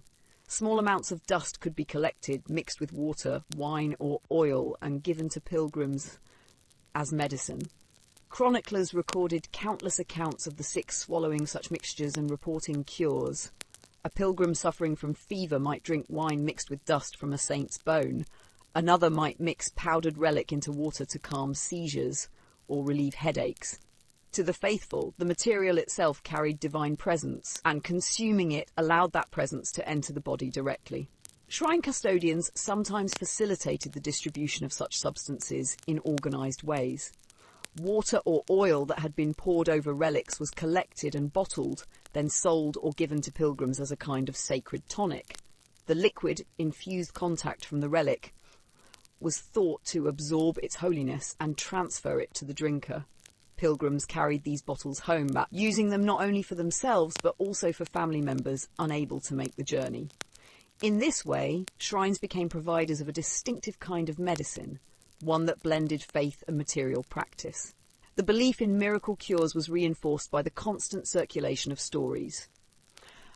Hagiographies and miracle collections recounted cases where relic dust or water from a shrine healed the blind, cured laminus, or drove away plague. These accounts were often displayed at the shrines themselves, encouraging pilgrims to hope for similar results. The act of ingesting relic dust became both a ritual of devotion and a therapeutic act, inseparable from the narratives that surrounded it. For sufferers of chronic or terminal illness, shrines offered a chance for healing when all other options had failed. The popularity of these cures also reflected the limitations of conventional medicine. Apothecaries and physicians prescribed remedies of herbs, minerals, and human remains, but success was far from guaranteed. For many, the spiritual authority of a shrine offered an alternative that felt more powerful. Relic dust, sanctified by divine presence, promised cures where powders of bone or blood tinctures had disappointed. The Church encouraged these practices, framing them as expressions of faith rather than superstition, which further legitimized them. At the same time, the consumption of relic dust was not without controversy. Skeptics pointed out the physical similarities between relic-based cures and the corpse medicines sold by apothecaries. Both involved ingesting human remains in some form. The difference, defenders argued, was that relics carried sanctity, while ordinary bones did not. For Protestants during the Reformation, however, this distinction seemed arbitrary. Reformers denounced the practice as idolatry, accusing Catholics of disguising cannibalism under the cloak of faith. In their polemics, miracle cures at shrines were held up as examples of the corruption of the Church. Despite criticism, the practice persisted. Shrines remained popular destinations well into the early modern period, attracting pilgrims from across Europe. The healing culture around relic dust reflected not only religious devotion, but also deep cultural convictions about the body. Just as powdered skull was thought to cure migraines because it contained the essence of the head, relic dust was thought to cure because it contained the essence of sanctity. In both cases, consuming a fragment of the body promised to restore balance, vitality, and wholeness. By the 17th century, miracle cures at shrines had become a contested but enduring part of European religious life. They illustrate how the boundaries between faith and medicine were negotiated in practice. Eating or drinking relic dust was not perceived as grotesque, but as an act of devotion and healing, sanctioned by centuries of tradition and testimony. For those who travelled to shrines, the act was both spiritual and medicinal, a way of bringing divine power into the body. Whether or not the cures worked in modern medical terms, the persistence of the practice shows how strongly Europeans believed in the healing potential of the sacred dead. The popularity of corpse medicine and relic-based healing forced theologians to confront difficult questions about whether these practices could be reconciled with Christian teaching. On one level, they seemed to express familiar truths. The body mattered, even after death.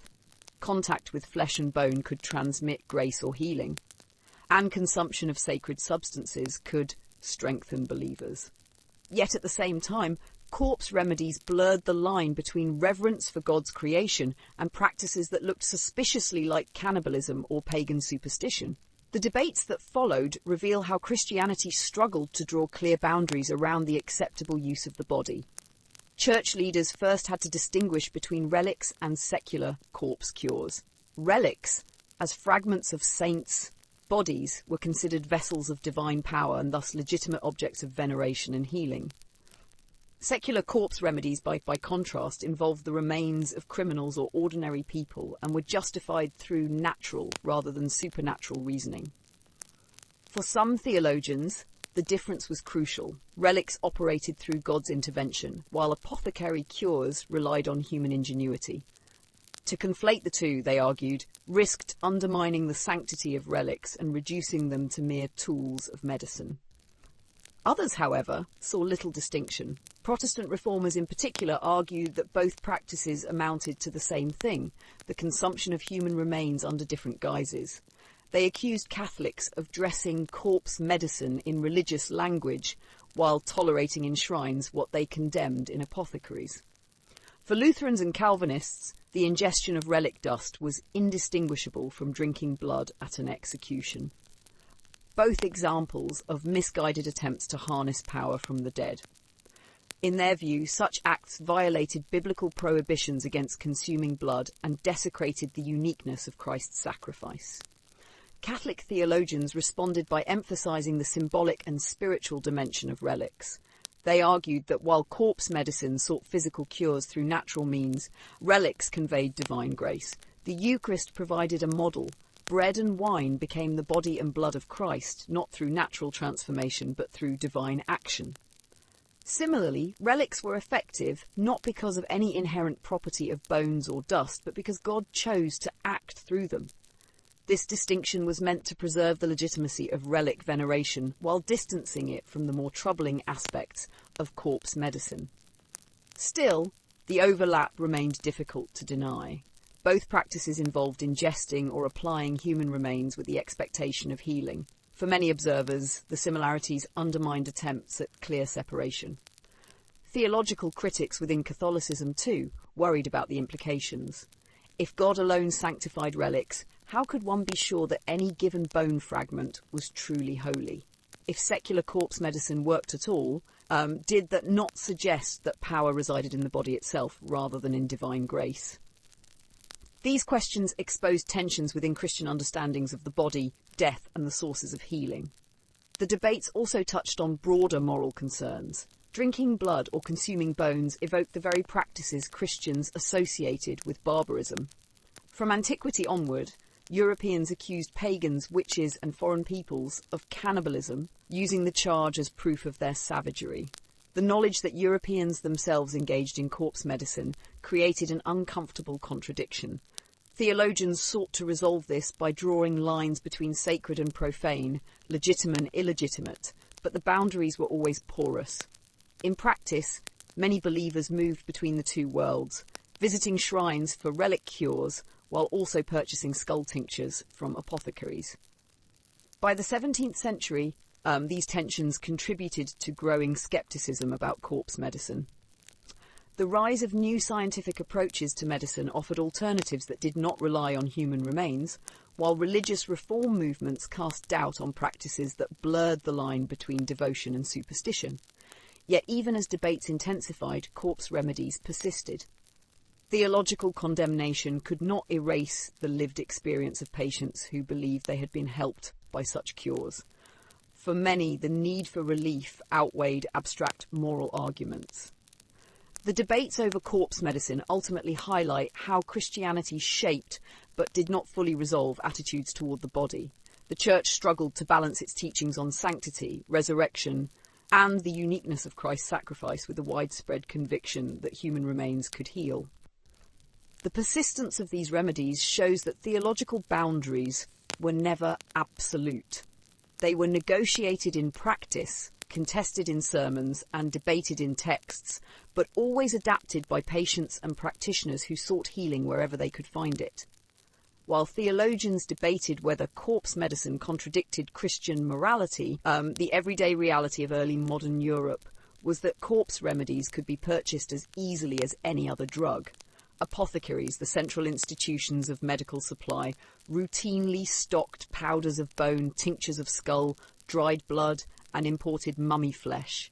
These shops were the place where theological controversy met practical demand, and where patients from many walks of life acquired the grisly ingredients they hoped would heal them. The apothecary's shop was a familiar feature of European cities by the late Middle Ages. Often located near marketplaces, these establishments combined the functions of pharmacy, spice shop, and general medical supplier. Inside, shelves and cupboards were filled with jars containing herbs, roots, minerals, and animal parts, alongside the more disturbing human ingredients. Visitors would see rows of labelled containers, some with Latin names that disguised their contents. Beneath this veneer of professional order, corpse remedies occupied a normal place in the apothecary's inventory. Imported mummia was one of the most prized products.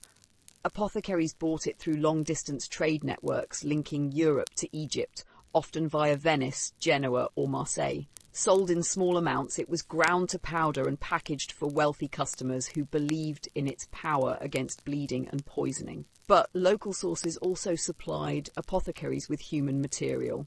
Executioners sometimes sold fat, bones, or blood from the bodies they dispatched, which were then processed into salves, powders, and tinctures. Apothecaries, motivated by profit and responding to demand, blended these grisly substances with more conventional ingredients to produce medicines for a wide range of ailments.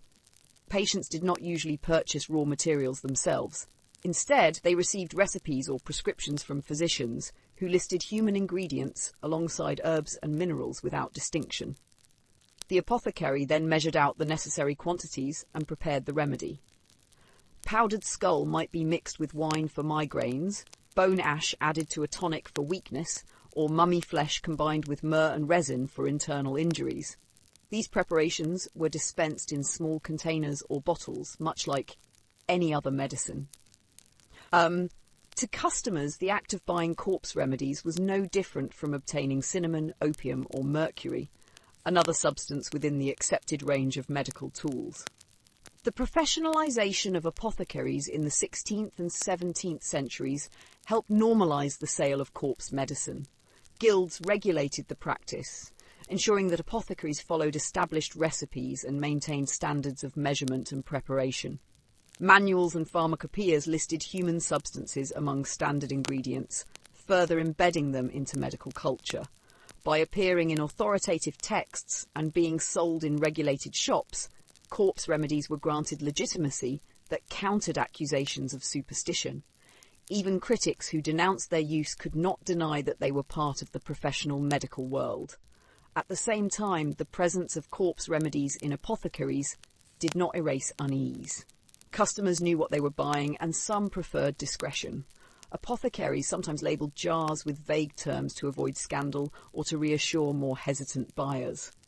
Latin names such as pulvis crani humani, powder of human skull, were sufficiently distant to make the product seem less shocking.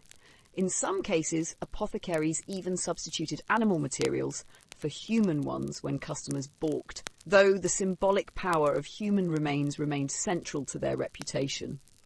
The sale of corpse remedies also reflected the intersection of commerce and belief.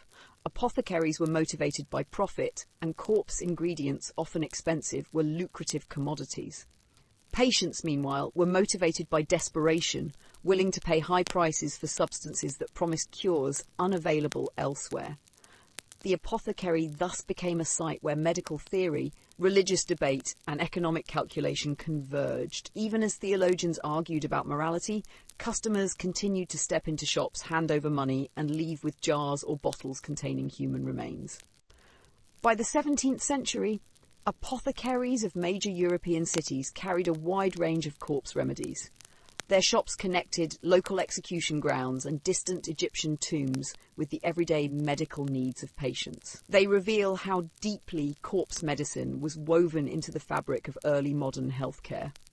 It was not a marginal superstition practiced in secret corners, but a commercial product sold openly in respected institutions. The apothecary, more than any other place, shows how ordinary the extraordinary had become. Human remains transformed into medicine, stocked on shelves and measured out to customers as part of the business of healing. The presence of corpse medicine in apothecaries was not a matter of improvisation alone. By the 16th and 17th centuries, written manuals and pharmacopoeias provided detailed instructions for preparing remedies made from human remains. These texts codified what had once been scattered practices, embedding them into the professional knowledge of physicians and pharmacists. Recipes for skull powders, blood tonics, and mummy mixtures circulated widely, ensuring that corpse medicine was not merely rumour or folk custom, but part of the documented medical tradition of early modern Europe. Pharmacopoeias, the official handbooks of apothecaries, often included human ingredients alongside plants and minerals. The Pharmacopoeia Londinensis of 1618, for example, listed cranium humanum, human skull, sanguis hominis, human blood, and pinguedo hominis, human fat, as recognised medicinal substances. Each entry provided guidance on preparation and dosage. For powdered skull, apothecaries were instructed to grind fragments into a fine consistency and administer them mixed with wine or spirits for headaches and epilepsy. Blood, meanwhile, could be dried, powdered, and added to tonics, or consumed fresh when possible. Human fat was rendered and stored for use in salves against joint pain, swelling, or wounds. Individual physicians also contributed recipes in their writings. Paracelsus, the Swiss physician and alchemist, promoted the use of blood and other human substances as carriers of vital force.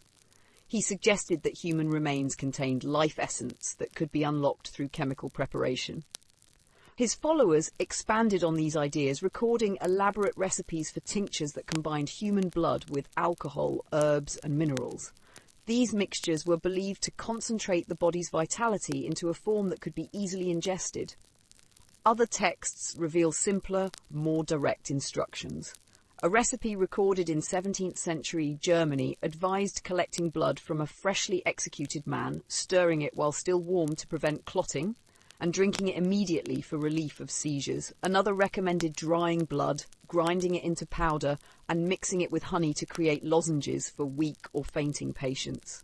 Such instructions highlight both the immediacy of scaffold cures and the adaptability of apothecaries, who could preserve human substances for later use when executions were not available. Skull preparations were particularly popular for nervous disorders. Recipes specified that the skull of a young person or of someone who had died violently was preferable, as it was believed to contain more active vitality. The powder was often infused in wine or distilled into tinctures. One English recipe described steeping powdered skull in spirits for several weeks, then administering it in drops to patients suffering from fits of the head. The association between skull and brain ensured that such remedies were thought especially suited to migraines, epilepsy, and melancholy. Not all recipes were confined to professional manuals. Household medical books, kept by literate families, sometimes included instructions for corpse cures. These books contained collections of remedies for everyday ailments, copied from neighbours, physicians, or apothecaries. Among the herbal teas and ointments, one might find a note recommending the powder of man's skull for headaches or man's blood dried and beaten small for fainting. Such entries demonstrate how corpse medicine moved beyond the apothecary into domestic practice, sustained by written records that gave it an air of legitimacy. The circulation of these recipes also reveals the degree to which corpse medicine was normalised. By appearing in print, copied into household books and taught in guilds, they became part of the ordinary knowledge of healing. Patients and practitioners might still feel uneasy about the morality of such remedies, but their inclusion in authoritative texts reassured many that they were legitimate. The fact that instructions were written at all suggests that there was demand for consistency and reliability in their preparation, further embedding corpse medicine into the structures of professional care. Yet, the grisly nature of these recipes did not go unnoticed. Critics pointed to the contradiction of condemning cannibalism abroad while recording detailed instructions for consuming human remains at home. Some warned that reliance on such remedies distracted from more effective treatments or encouraged superstition. But the fact that recipes continued to be published well into the 17th century demonstrates that demand outweighed discomfort. For patients suffering chronic pain, seizures, or weakness, the promise of relief justified the unsettling ingredients. By institutionalizing corpse medicine through recipes, early modern Europe ensured its persistence for generations. Apothecaries could prepare skull powders and blood tonics with the assurance that they were following established instructions. Physicians could prescribe them as part of recognized medical practice. Patients could consume them knowing they were participating in remedies documented and transmitted through respected texts. This codification transformed corpse medicine from scattered custom into standardized practice, blurring the line between superstition and science in the very heart of professional medicine. The codification of corpse remedies in pharmacopoeias and household manuals was not accidental. It reflected the fact that many respected physicians of the medieval and early modern periods openly endorsed such practices. Far from being the preserve of charlatans or fringe healers, Corpse medicine was prescribed by some of the most influential medical authorities of Europe. Their endorsements gave the practice legitimacy, ensuring that it persisted for centuries despite theological objections and growing unease among laypeople. One of the most important figures associated with corpse medicine was Paracelsus, 1493 to 1541. A radical thinker and reformer of medicine, Paracelsus rejected much of traditional Galenic theory, but insisted on the power of human substances as therapeutic agents. He argued that the human body contained a vital spirit that could be harnessed after death. Blood, he believed, carried this life essence most directly, and he recommended distilling it into tinctures for medicinal use. Paracelsus also promoted the use of skull and other bones, which he considered capable of storing traces of the body's vital energy. While his broader philosophy challenged the medical establishment, his influence meant that corpse medicine was woven into new systems of thought rather than dismissed. Other more traditional physicians also prescribed human remedies. In the 16th century, Ambroise Paré, the famous French surgeon, acknowledged the use of mummy powder and skull fragments in medical practice, even if he expressed doubts about their efficacy. His writings reflect the tension many physicians felt, skepticism about results, but recognition that patients expected such remedies. To ignore them would have risked losing credibility, especially when colleagues endorsed them. In England, physicians such as John French and Robert Boyle wrote about preparations made from human skulls and blood. Boyle, remembered today as one of the founders of modern chemistry, experimented with the spirit of a human skull and considered it worthy of study. His interest demonstrates that corpse medicine was not confined to superstition, but was part of the natural philosophy that laid the groundwork for modern science. The boundaries between chemistry, medicine, and what we now call superstition were not as rigid in the 17th century as they are today. For Boyle and his contemporaries, testing the curative properties of human remains was part of a legitimate inquiry into the natural world. Continental physicians also lent their authority to corpse remedies. German medical texts of the period often included detailed instructions for preparing skull powders, blood tonics, and mummy mixtures. Johann Schroeder, a 17th century physician and pharmacologist, listed human fat, skull and blood in his Pharmacopoeia Medico-Chymica, giving precise directions for their preparation. His work was widely respected, and the inclusion of such substances signalled to colleagues and students that they belonged to the accepted repertoire of medicine. These endorsements carried weight because medicine in this period was closely tied to reputation and authority. Patients sought out physicians whose names and writings conveyed trust. When leading figures acknowledged or prescribed corpse remedies, they legitimised the practice for others. Apothecaries stocked the ingredients, confident that they were following respected precedent. Families copied recipes into their household manuals, reassured that they were not engaging in illicit magic, but in established medical practice. It is striking that even physicians who expressed doubts rarely dismissed corpse medicine entirely. Many acknowledged its place in treatment, if only because of patient demand or tradition. The persistence of such remedies in official pharmacopoeias shows how widespread acceptance was, even among those who privately harboured scepticism. For some, the symbolic logic, like cures-like, remained persuasive. For others, the lack of alternatives for chronic or mysterious illnesses justified continued use. Religious critics who condemned corpse medicine often found themselves frustrated by the authority of physicians who endorsed it. If learned men of science prescribed skull powders or blood tinctures, how could ordinary people be expected to resist? The theological debates described earlier were therefore constantly undermined by medical endorsements. Patients often trusted their doctors more than abstract moral arguments, especially when illness pressed heavily on their lives. By the late 17th century, the endorsement of corpse medicine by respected physicians had helped to embed it firmly in European medical culture. It was taught in universities, written into pharmacopoeias and prescribed in practice. While the Enlightenment would gradually erode its standing, its survival into that period underscores the power of medical authority to normalise even the most unsettling practices.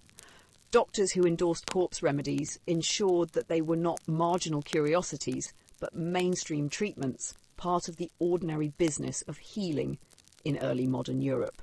If physicians and apothecaries provided the supply of corpse remedies, it was ultimately patients who sustained their use. The persistence of skull powders, mummy tinctures, and blood tonics cannot be explained without understanding the demand from those who sought them out.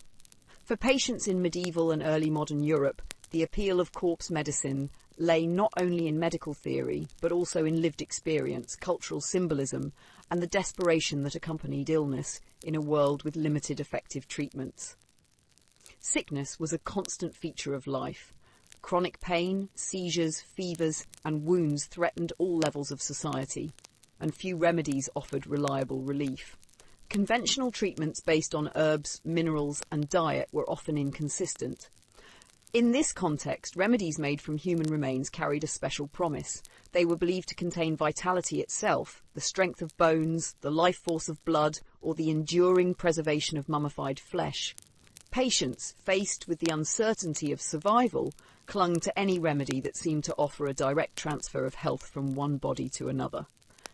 Testimonies recorded in miracle collections and medical writings suggest that many patients genuinely believed they had been cured by corpse remedies.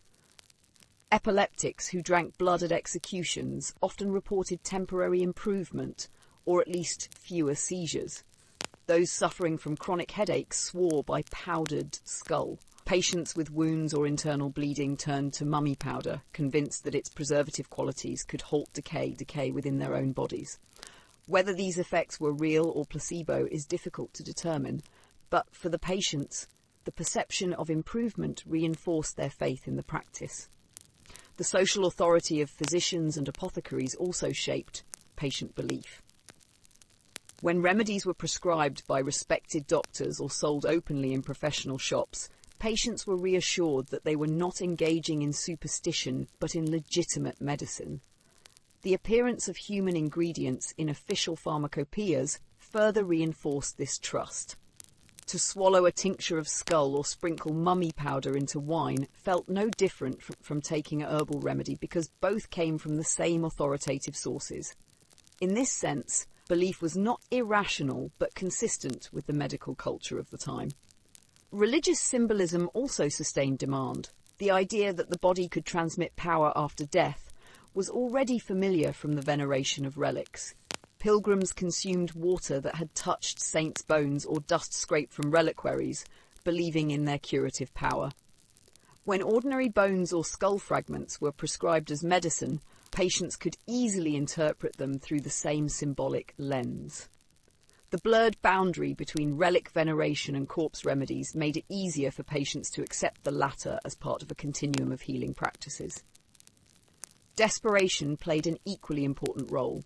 Many illnesses had no effective cure, and conditions like epilepsy or chronic migraines carried social stigma in addition to physical suffering. Families of epileptics were sometimes willing to endure the shame of public spectacle at executions if there was even a chance of improvement.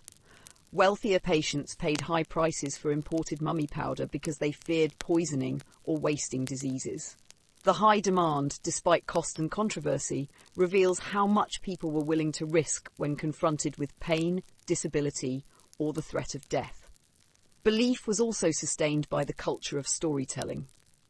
Reports of successful cures circulated widely, repeated by neighbours, chroniclers, and even physicians. A single case of relief after drinking blood or consuming bone powder could inspire others to try the same. These stories, whether exaggerated or genuine, created a culture of expectation. Patients approached corpse remedies not as an outlandish option, but as a tried and tested part of the medical landscape. Importantly, belief in corpse medicine was not confined to the uneducated or gullible. Nobles and monarchs consumed mummy powders and skull tinctures as readily as peasants drank blood at executions. The shared participation of elites and commoners reinforced the legitimacy of the practice across society. If kings and queens trusted such remedies, ordinary patients could hardly be expected to doubt them. This cross-class acceptance ensured that demand never fully disappeared, even as critics grew louder. By the 17th century, skepticism about corpse medicine was spreading, but patients continued to seek it out. For many, the moral unease surrounding the practice mattered less than the possibility of relief. Pain and illness left little room for abstract theological or philosophical debates. As long as people believed they had something to gain, the demand for corpse cures persisted. In this way, patients themselves were the final guarantors of the practice's survival, keeping apothecaries stocked and physicians prescribing. Their belief ensured that corpse medicine remained embedded in European healing traditions long after its critics declared it irrational. The participation of Europe's most powerful figures gave corpse medicine a legitimacy that no theological objection or skeptical physician could easily overturn. When monarchs themselves consumed skull tinctures or mummy powder, the practice gained not only medical but also political weight. For subjects, the knowledge that rulers trusted corpse remedies confirmed their value. For physicians, royal patronage made prescribing them a matter of prestige. One of the earliest and most frequently cited royal consumers of corpse medicine was Francis I of France, r. 1515-1547. Chroniclers reported that he carried powdered mummy with him and took it regularly as a safeguard against illness and poisoning. Poison was a constant fear in court life where intrigue and assassination were common, and mummy powder was believed to possess strong preservative and protective qualities. By consuming it as a preventative measure, Francis turned corpse medicine into part of royal self-defense. His example encouraged members of the French court and other European elites to follow suit, reinforcing mummy powder's reputation as a remedy suited for the highest ranks of society. In England, Charles VI, r. 660–1685, became closely associated with corpse medicine through his personal concoction known as the King's Drops. This preparation, made from powdered human skull steeped in alcohol, was consumed by the king as a general tonic. Charles reportedly took it regularly, and the remedy was sold more widely under his name, imitated by patients who believed that what benefited a monarch must surely be effective for themselves. The king's endorsement provided a powerful form of advertisement, transforming a macabre preparation into a fashionable medicine across England and beyond. Other rulers were similarly linked to corpse remedies. Christian IV of Denmark was said to have relied on preparations made from skulls, while German princes purchased imported mummy powder from apothecaries to guard against bleeding and wounds. The fascination with Egyptian remains in particular spread through royal courts, where mummia was treated as both medicine and luxury item. Its exotic origin, high price and ancient associations made it perfectly suited for aristocratic consumption. When combined with the belief in its curative power, mummy powder became as much a symbol of royal refinement as silks or jewels. The participation of royalty also highlights how corpse medicine intersected with politics and symbolism. Monarchs were not only individuals seeking health, they were embodiments of the state. Their bodies were seen as public, and their health was tied to the stability of their realms. When kings and queens consumed corpse remedies, their actions carried cultural weight far beyond personal choice. The message was clear. If such remedies were fit for rulers, they were legitimate for everyone else. Physicians at court, eager to please their patrons, often prescribed corpse medicine openly, further embedding it into official medical practice. This royal endorsement also complicated moral criticisms. Theologians and skeptics who denounced corpse medicine as cannibalistic found themselves facing the fact that monarchs used it without hesitation. Few dared openly accuse kings or queens of blasphemy, so the practice retained an aura of authority even in the face of religious unease. Royal consumption effectively shielded corpse medicine from complete rejection, allowing it to persist as part of mainstream healing. For ordinary patients, stories of royal participation reinforced belief. If Francis I or Charles II trusted their lives to mummy powder or skull tinctures, then surely such remedies were powerful. Apothecaries capitalized on this reputation, marketing corpse cures as treatments favored by monarchs. The association with royalty elevated them above other remedies, ensuring their continued popularity across social classes. By the 17th century, corpse medicine had become not only a matter of apothecaries and patients, but also of royal courts and dynastic health. kings and queens turned to these remedies in moments of vulnerability, legitimizing them in ways that no medical theory alone could accomplish. Their participation demonstrates how corpse medicine was woven into the highest levels of European society, crossing the boundaries of class and culture. Far from being a marginal superstition, it was a practice that stretched from the scaffold to the palace, binding together the experiences of commoners and rulers alike. Among Europe's elite, medicine and dining often overlapped, and banquets sometimes featured dishes and drinks laced with remedies. In this context, preparations of mummia, skull tinctures, or other human-derived medicines could be presented not as grotesque oddities, but as refined supplements to feasts. The blending of medicine with elite dining shows how corpse cures were woven into the culture of courtly life and luxury. The Renaissance and early modern periods witnessed a fascination with medical banquets, gatherings where food and drink were deliberately prepared to promote health. Physicians advised that diet was central to maintaining the balance of humours, and nobles eagerly embraced meals designed not only to please the palate, but also to preserve vitality. Wine infused with herbs, cordials spiced with exotic ingredients, and confectionery laced with medicinal powders were all part of this culture. In such settings, the addition of corpse remedies was less shocking than it might appear. Powdered mummy mixed into wine or tinctures of skull added to cordials could be presented as fashionable health-giving supplements, alongside other rare imports like nutmeg, saffron, and ambergris. Records from European courts suggest that mummy powder was sometimes served in wine or spirits at banquets, particularly as a restorative after heavy drinking or indulgence. The logic was consistent with its medical reputation. Mummia preserved flesh, therefore it could preserve health, especially when the body was taxed by excess. Elite hosts could display both their wealth and their concern for guests' well-being by providing such rare remedies. In this way, corpse medicine became part of the social performance of banquets, a marker of refinement and access to exotic goods. The practice was particularly strong in Italy and France, where apothecaries supplied courts with elaborate preparations. Mummy powder was blended into cordials, pastilles, and sweet wines, often alongside costly spices. Recipes for such medicated treats circulated in elite households, reflecting the close relationship between kitchens and pharmacies in early modern Europe. The boundary between food and medicine was fluid, and corpse remedies fit comfortably within a culinary culture that prized novelty, rarity, and medicinal benefit. These medicinal banquets also highlight the symbolic dimension of corpse cures among the elite. To consume mummy powder in a banquet setting was not only to seek health, but also to participate in a shared cultural narrative that linked the consumer to the wisdom of antiquity. Guests could imagine themselves drawing strength from the preserved bodies of the ancients, just as they consumed the finest spices from Asia or wines from the Mediterranean. The presence of corpse remedies on the table reinforced the association of the elite with access to extraordinary substances, further distinguishing them from the common population. At the same time, the use of corpse cures in feasting contexts raised eyebrows among critics.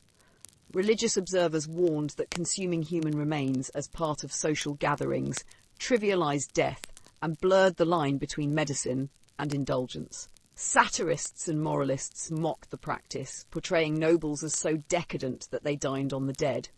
Yet even these criticisms acknowledged the reality.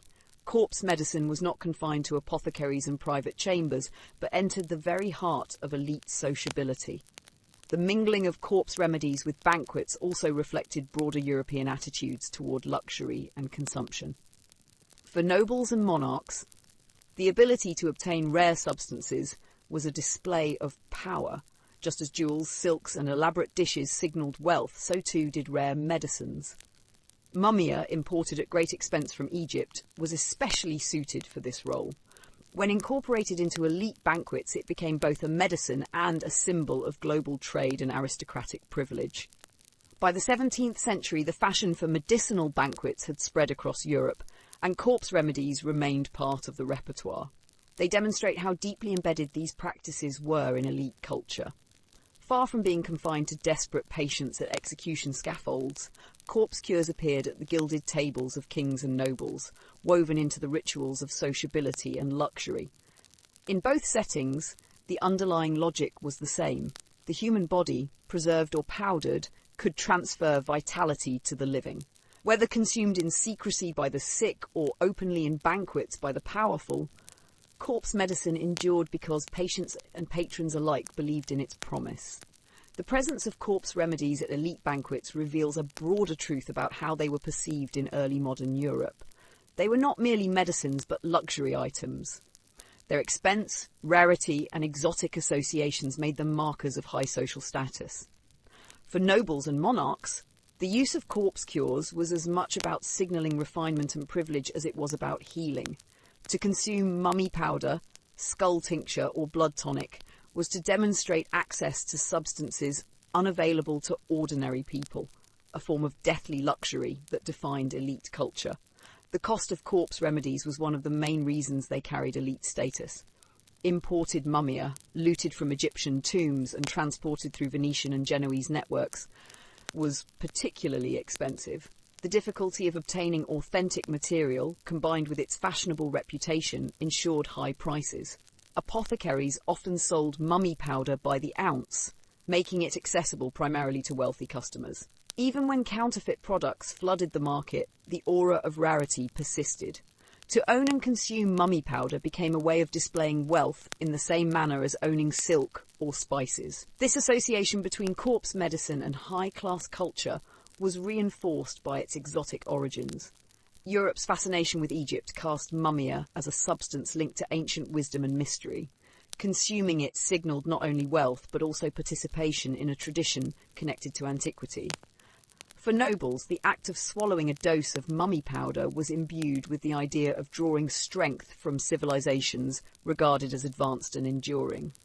This symbolic connection elevated the practice far above the desperate scrambles for blood at execution scaffolds, which were condemned as vulgar and superstitious. The contrast between elite and popular corpse remedies highlights the class dimension of the practice. While peasants and townspeople might press rags to the wounds of the freshly executed, nobles sipped wine infused with powdered skull or imported mummy. Both acts reflected the same logic, that the body could transfer vitality, but the contexts were worlds apart. One was seen as crude and chaotic, the other as refined and controlled. This distinction allowed the elite to embrace corpse medicine without being accused of superstition, framing their consumption as medical sophistication rather than desperation. Court physicians played a key role in shaping this image. By prescribing corpse remedies in carefully measured doses, presented in elegant bottles or powders, they lent an air of scientific authority to what might otherwise seem grotesque. Recipes written in Latin, steeped in the language of learned medicine, disguised the reality of their ingredients. A tincture of skull became spiritus cranii humani, a phrase that sounded more like scholarly science than cannibalism. This professional packaging reassured elites that they were participating in advanced medical culture, not vulgar superstition. The luxury status of corpse remedies was also tied to their role in displays of hospitality and sociability. At elite banquets, offering guests a cordial laced with mummy powder or a restorative made from skull tincture allowed hosts to showcase their wealth and care. Guests were reminded that they were partaking in substances that required vast trade networks and considerable expense to obtain. In this way, corpse medicine functioned much like imported spices or fine wines, a demonstration of both prosperity and cosmopolitan reach. Critics were well aware of this association. Moralists and satirists mocked nobles for their indulgence, portraying them as so decadent that they consumed the dead. Yet even ridicule acknowledged the reality. Corpse cures had become bound up with the culture of luxury. For nobles, this was not a source of shame, but a mark of distinction. What might appear grotesque at lower levels of society became fashionable and acceptable when practiced in palaces. By the 17th century, corpse remedies had become thoroughly embedded in elite medical culture. Their rarity, cost, and exotic associations ensured that they were perceived as high class, even when their efficacy was questioned. Nobles and monarchs could embrace them as part of their refined lifestyle, confident that their consumption reinforced rather than undermined their status. This deathly luxury demonstrates how medicine was never purely about health, but also about identity, class, and display. To consume the body of the dead was not only to seek life, but also to proclaim one's place at the pinnacle of society. The association of corpse remedies with high-class culture did not mean they were immune from criticism. Behind the polished facades of banquets and court prescriptions, whispers circulated about the unsettling reality of what elites were consuming. While apothecaries cloaked skull tinctures and mummy powders in Latin names and ornate containers, observers both inside and outside noble courts sometimes voiced unease. The same remedies that nobles used as symbols of refinement were, to others, evidence of decadence and hypocrisy. Scandal and secrecy became constant companions of corpse medicine in aristocratic circles. Accounts from the 16th and 17th centuries show that awareness of the ingredients in these remedies was widespread. Even if cloaked in medical terminology, people knew that mummia referred to ground-up human remains, that cranii humani meant powdered skull. For elites, this knowledge carried a double edge. On one hand, it was precisely the rarity and strangeness of such substances that made them desirable. On the other, they risked appearing grotesque or even cannibalistic if the practice became too widely publicised. Thus, while physicians prescribed corpse remedies at court, their use was often discreet, and direct references were softened or avoided. Whispers of scandal arose particularly when corpse remedies appeared to cross boundaries of propriety. Rumours circulated that some nobles not only consumed prepared powders, but also sought fresh blood from executions, just as commoners did. Whether these stories were true or exaggerated, they fueled criticism that aristocrats were not refined but debased, indulging in the same grisly practices they condemned among the poor. Protestant polemicists seized on such stories, especially during the Reformation, portraying Catholic courts as places where nobles feasted on the dead while denouncing others for barbarism. Even within Catholic realms, unease existed. Clergy sometimes warned nobles privately that reliance on corpse remedies risked scandal if it became too visible. Moralists accused aristocrats of confusing medicine with luxury, turning death into a fashionable commodity. Writers of satirical pamphlets mocked nobles for their reliance on exotic powders, suggesting that behind their gilded banquets lurked grotesque habits unfit for civilized society. These criticisms did not end corpse medicine's popularity, but they encouraged elites to veil its use in secrecy. The secrecy surrounding corpse medicine in noble courts also reflected political concerns. Monarchs and rulers were always aware that their bodies were public symbols of the state. To admit to consuming remedies made from human remains could undermine their dignity, suggesting weakness or desperation. Court physicians, therefore, often disguised their prescriptions, framing them in technical or foreign terms that obscured their true contents. Patients might know what they were consuming, but the court at large was shielded from scandal through careful language and presentation. Despite this discretion, occasional revelations fueled lasting rumours. When Charles II of England was said to consume the King's drops, tinctures made from powdered skull, the detail was repeated in both serious accounts and mocking commentary. While some took the King's endorsement as proof of the medicine's value, others whispered about its grotesque implications. The fact that such rumours persisted demonstrates the tension at the heart of corpse medicine at court. It was simultaneously a mark of refinement and a source of potential scandal.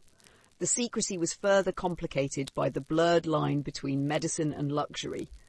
Elite households often displayed cabinets of curiosities containing fragments of mummy or skull. These items were shown as signs of sophistication and participation in global trade, but the same fragments might also be ground into remedies for headaches or fainting spells. The dual status of such objects, part relic, part medicine, invited curiosity and gossip.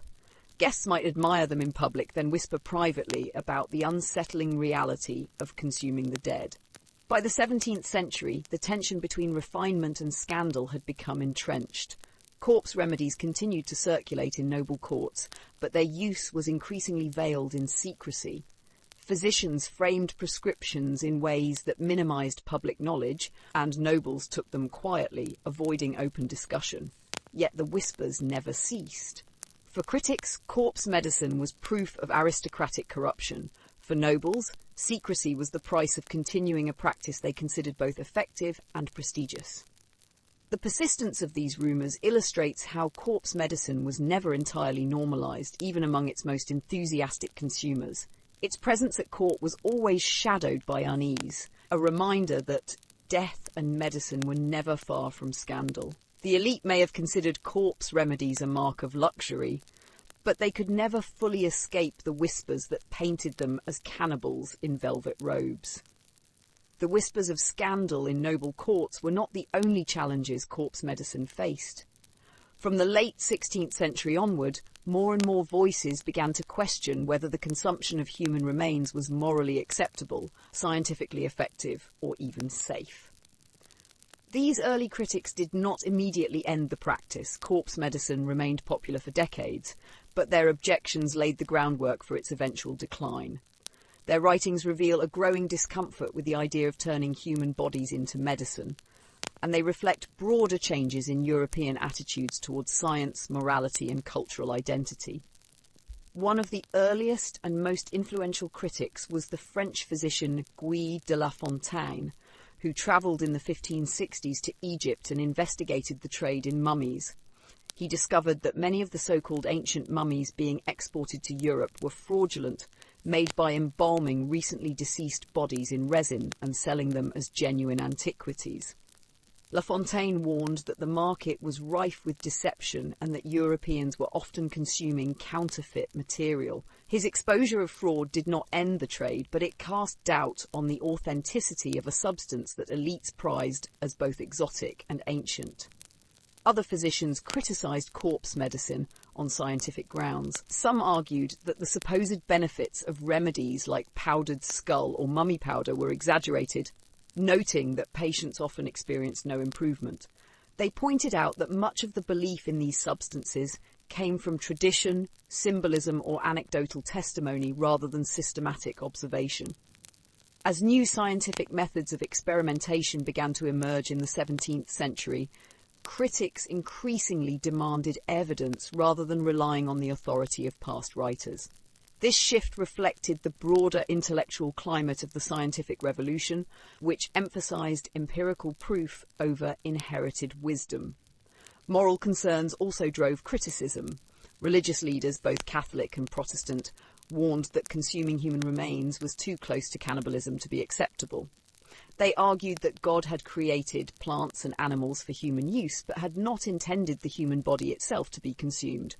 Theologians especially worried that corpse medicine blurred the boundary between sacred and profane, mimicking the Eucharist in troubling ways. For Protestants in particular, the practice was an easy target. They accused Catholics of hypocrisy, tolerating corpse cures while condemning supposed barbarism elsewhere. To them, corpse medicine was not only unchristian, but also a sign of the corruption of Catholic practice. Satirists and moralists added their voices to the critique, mocking nobles who sprinkled mummy powder into their wine or consumed skull tinctures at banquets. Pamphlets and plays caricatured the wealthy as so decadent that they dined on the dead. These portrayals were meant to shock, but they also reflected genuine unease about how medicine intersected with class privilege. Ordinary people scrambling for blood at scaffolds might be condemned as vulgar, but when nobles did something similar behind closed doors, critics saw hypocrisy. Public ridicule made corpse medicine less respectable, even if it remained popular. Not all criticism came from moral or religious quarters. Some physicians worried that corpse medicine was unsafe. They warned that decayed human material could introduce disease rather than cure it. While the true mechanisms of infection were not yet understood, there was growing recognition that putrefaction carried danger. The idea that one could ingest powdered corpses without harm seemed increasingly implausible. These medical doubts added to the erosion of confidence, especially as alternative remedies became available through the expanding study of chemistry and botany. By the mid-17th century, the chorus of doubt had grown louder. Corpse medicine still circulated widely, but its aura of unquestioned legitimacy was cracking. Physicians who once prescribed it as a matter of course now included caveats acknowledging controversy. Patients continued to demand it, but some hesitated, aware of the growing moral and scientific objections.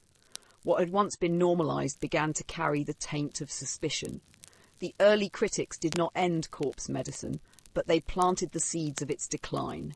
By exposing fraud, demanding evidence, raising moral alarms and mocking its practice, they began to shift public perception. Corpse remedies, once symbols of ancient wisdom and elite sophistication, increasingly appeared as relics of superstition and excess.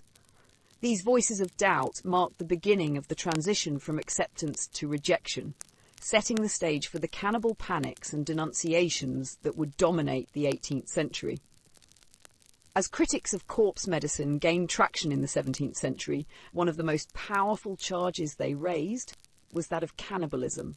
To consume the flesh, blood or bones of another human, even in powdered or tinctured form, was to cross a boundary that Europeans themselves had long used to define civilization against barbarism.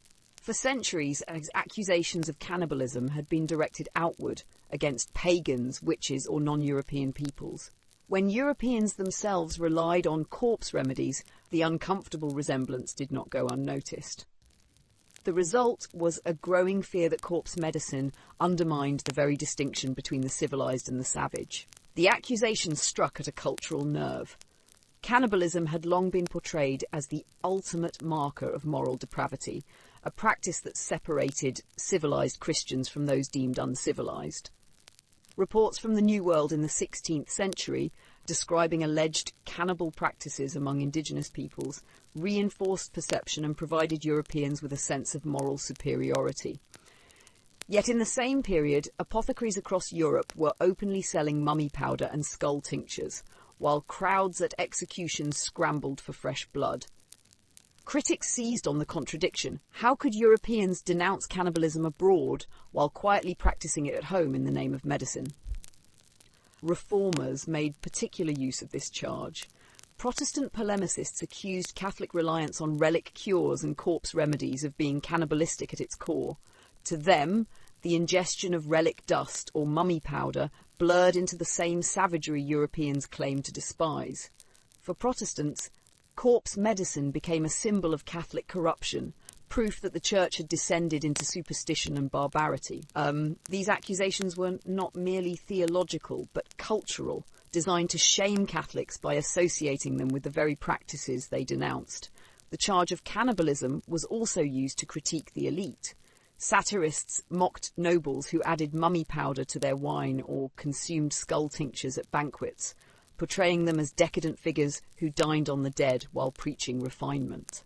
The grotesque image of aristocrats as cannibals in velvet robes fed public resentment and highlighted the double standards of class. What was condemned as vulgar when practiced by peasants at scaffolds was excused as luxury when carried out behind palace walls. Critics exposed this hypocrisy by labelling both practices with the same damning word, cannibalism. The fear of savagery extended beyond social critique. Medical writers began to worry that corpse medicine degraded the very reputation of European science. As the scientific revolution advanced, with its emphasis on observation, experimentation and natural philosophy, the reliance on powdered skulls and mummy flesh seemed increasingly out of step. Foreign observers might laugh at Europeans for condemning others as cannibals while swallowing the dead themselves. For some intellectuals, the continued use of corpse remedies threatened to brand European medicine as primitive and superstitious rather than enlightened. At the same time, the accusation of cannibalism carried moral and religious weight. Scripture explicitly forbade the consumption of blood, and the image of Europeans drinking it at executions seemed to many like a direct violation of divine law. The parallel with the Eucharist only deepened the controversy. If corpse medicine was cannibalism, did it not also cast suspicion on the sacramental consumption of Christ's body and blood? The fear was that by tolerating corpse cures, Christians blurred the line between sacred mystery and profane savagery, undermining the foundations of their own faith. Despite these criticisms, corpse medicine persisted, largely because of patient demand. Yet the growing association with cannibalism eroded its legitimacy. Even those who continued to use mummy powder or skull tinctures often did so discreetly, avoiding open discussion. The language of prescriptions shifted to technical terms that disguised the ingredients, reflecting the unease created by accusations of barbarism. What had once been fashionable was now increasingly treated as shameful, tolerated in practice but condemned in principle. By the late 17th century, the label of cannibalism had become one of the most damaging critiques of corpse medicine. It reframed the practice not as ancient wisdom or elite refinement, but as savagery in disguise. For critics, it symbolised Europe's hypocrisy, condemning cannibalism in others while indulging in it themselves. For patients and practitioners, it marked the beginning of the end of corpse medicine's legitimacy. The accusation cut to the heart of European identity, challenging the idea that civilization and barbarism could be so neatly separated. In the shadow of this charge, corpse cures could no longer be defended with the same confidence they once enjoyed. By the time corpse medicine came under sustained attack in the 17th century, one of the sharpest criticisms was its deep hypocrisy. Europeans regularly condemned others as cannibals, whether indigenous peoples in the Americas, African societies described in travellers' accounts, or even their own domestic witches accused of devouring infants, while quietly consuming human remains in their own apothecaries and courts. The irony was difficult to ignore. Those who prided themselves on being civilized, Christian and morally superior were swallowing powders of skull and mummy flesh, or drinking fresh blood at execution scaffolds. This tension became one of the most effective rhetorical tools wielded by critics who turned Europe's self-image back against itself. The hypocrisy was especially stark in the context of colonial expansion. Reports from the New World often dwelled on the supposed cannibalism of indigenous peoples, portraying it as proof of their barbarity and a justification for conquest and conversion. European writers used these accusations to construct a contrast between savage societies and the moral order of Christian Europe. Yet at the same time, shiploads of mummia were being imported from Egypt, and physicians across Europe were prescribing corpse remedies. To outsiders, and increasingly to internal critics, the contrast seemed absurd. Europeans denounced cannibalism abroad while embracing it at home under the guise of medicine. Protestant reformers were particularly quick to highlight this contradiction. They accused Catholic elites of engaging in practices indistinguishable from the savagery they condemned. To them, corpse medicine and the veneration of relics both amounted to cannibalism dressed in religious or medical justification. Pamphlets and sermons mocked Catholic nobles for sprinkling mummy powder into their wine or swallowing skull tinctures, while railing against supposed barbarism elsewhere. The irony was a powerful weapon in the religious polemics of the Reformation, undermining Catholic claims to moral authority. The charge of hypocrisy also had a class dimension. Ordinary people who drank blood at executions were often stigmatized as vulgar or ignorant, while nobles consuming the same substances in refined tinctures or at banquets were praised for their sophistication. Critics pointed out that this double standard revealed not only hypocrisy, but also the moral corruption of the elite. How could nobles condemn peasants for barbarous behaviour while secretly practising a more expensive version of the same act? This argument resonated with satirists who portrayed aristocrats as cannibals in silks and jewels, indulging in corpse cures while pretending to embody refinement. Beyond satire and polemic, the hypocrisy cut to deeper anxieties about European identity. Cannibalism had long served as a cultural boundary marker, the practice that defined who was inside and who was outside the circle of civilization. If Europeans themselves engaged in corpse medicine, however, the distinction became unstable. Critics worried that this blurred boundary undermined claims of superiority over other peoples. Some even suggested that corpse medicine made Europeans appear more hypocritical than those they condemned, since they cloaked their own cannibalism in layers of science, religion, and luxury. The irony of this hypocrisy also exposed tensions within Christian teaching. Scripture clearly forbade the consumption of blood, and the Eucharist was understood as a unique sacrament distinct from literal cannibalism. Yet Europeans tolerated and even celebrated the ingestion of human remains in medical contexts. This contradiction gave ammunition to critics who argued that corpse medicine not only resembled pagan practices, but also compromised Christian morality. The act of condemning others for cannibalism while defending one's own use of corpse cures revealed the selective application of moral principles. By the late 17th century, these accusations of hypocrisy were widespread. Satirical pamphlets, sermons, and even some medical writings framed corpse medicine as evidence of Europe's moral inconsistency. They did not always end the practice. Patients continued to demand remedies, but they weakened its legitimacy. What had once been defended as ancient wisdom or exotic luxury increasingly appeared as shameful duplicity. Europeans could not easily sustain the fiction of moral superiority while consuming the dead. In this way, the irony of moral hypocrisy became one of the most powerful critiques of corpse medicine. It undermined its cultural authority, exposed contradictions in both class and religion, and challenged Europe's image of itself as civilized and enlightened. The persistence of corpse remedies in the face of such accusations shows how desperate patients remained for cures. But the fact that critics could so effectively turn the language of civilization and morality against corpse medicine marked an important turning point. From then on, corpse cures would never again enjoy unquestioned acceptance. By the late 17th and 18th centuries, corpse medicine was increasingly framed not only as morally questionable, but also as medically suspect. The intellectual climate of Europe was shifting. Scientific inquiry emphasized observation, experimentation, and the search for natural causes of disease, while older frameworks built on symbolism and humoral theory gradually lost ground.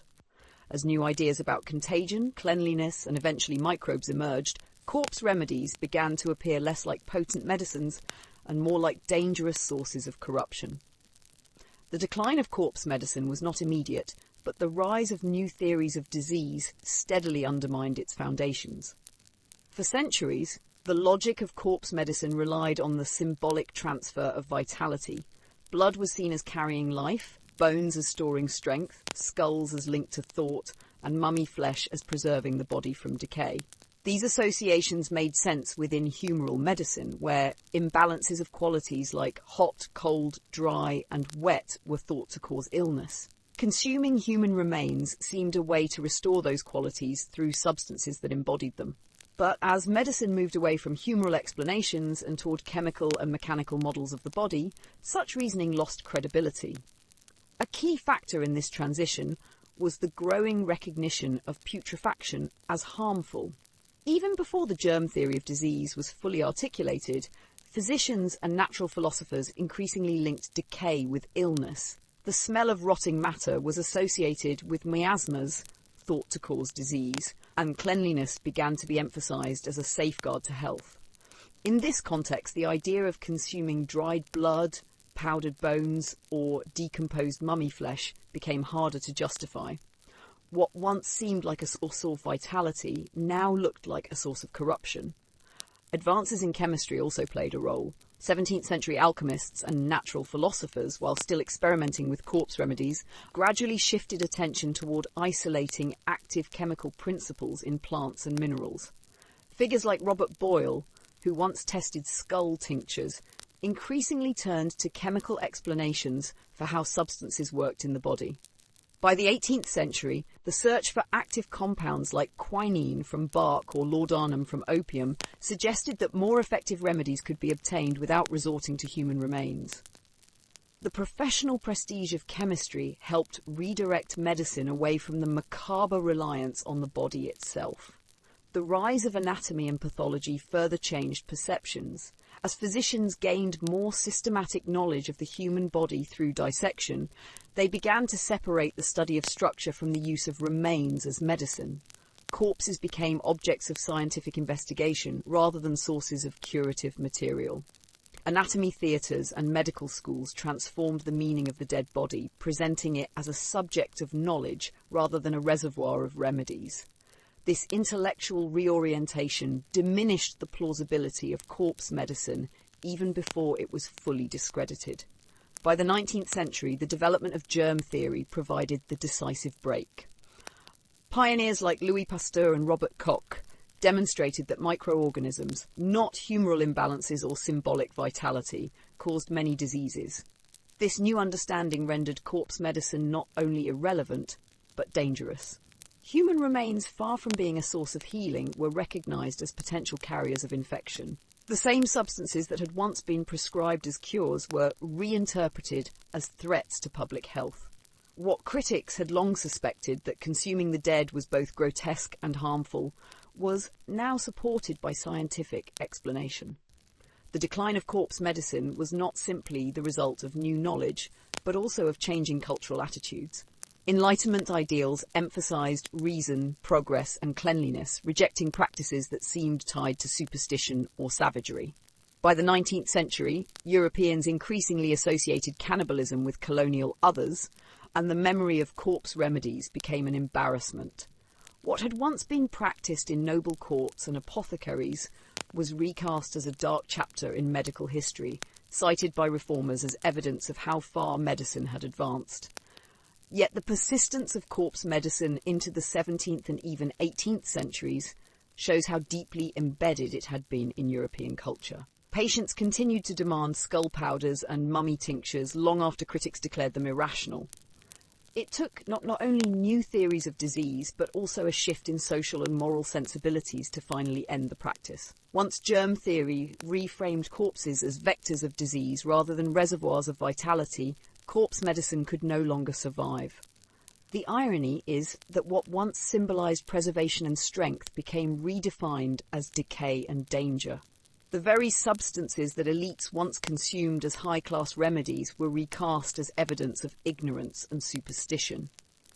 The shift toward germ theory did not simply replace one set of practices with another, it transformed the cultural meaning of the human body itself. From resource to risk, the corpse underwent a profound redefinition, marking the end of a centuries-long chapter in which Europeans in search of health had consumed the dead. Although corpse medicine declined in Europe under the weight of new scientific thinking and moral criticism, it is important to recognize that the use of human remains in healing was not unique to the West. Practices involving the body as medicine appeared across cultures, often shaped by different symbolic logics, social norms, and medical traditions. In China, for example, historical sources record the use of remedies that drew on the human body, including what later came to be known as Ren Gao, or human stew.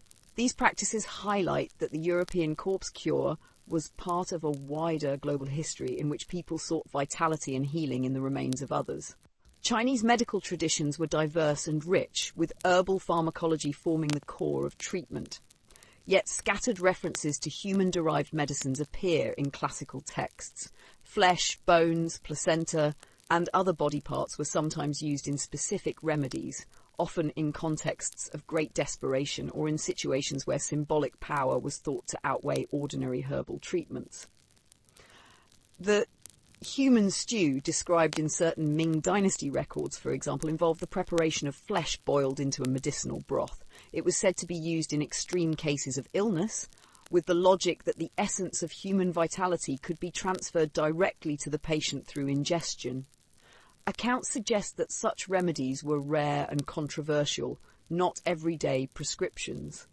They were typically associated with filial piety, where family members might offer their own flesh as a sacrifice to create medicine for an ailing parent. This act was interpreted as an expression of devotion rather than simple cannibalism.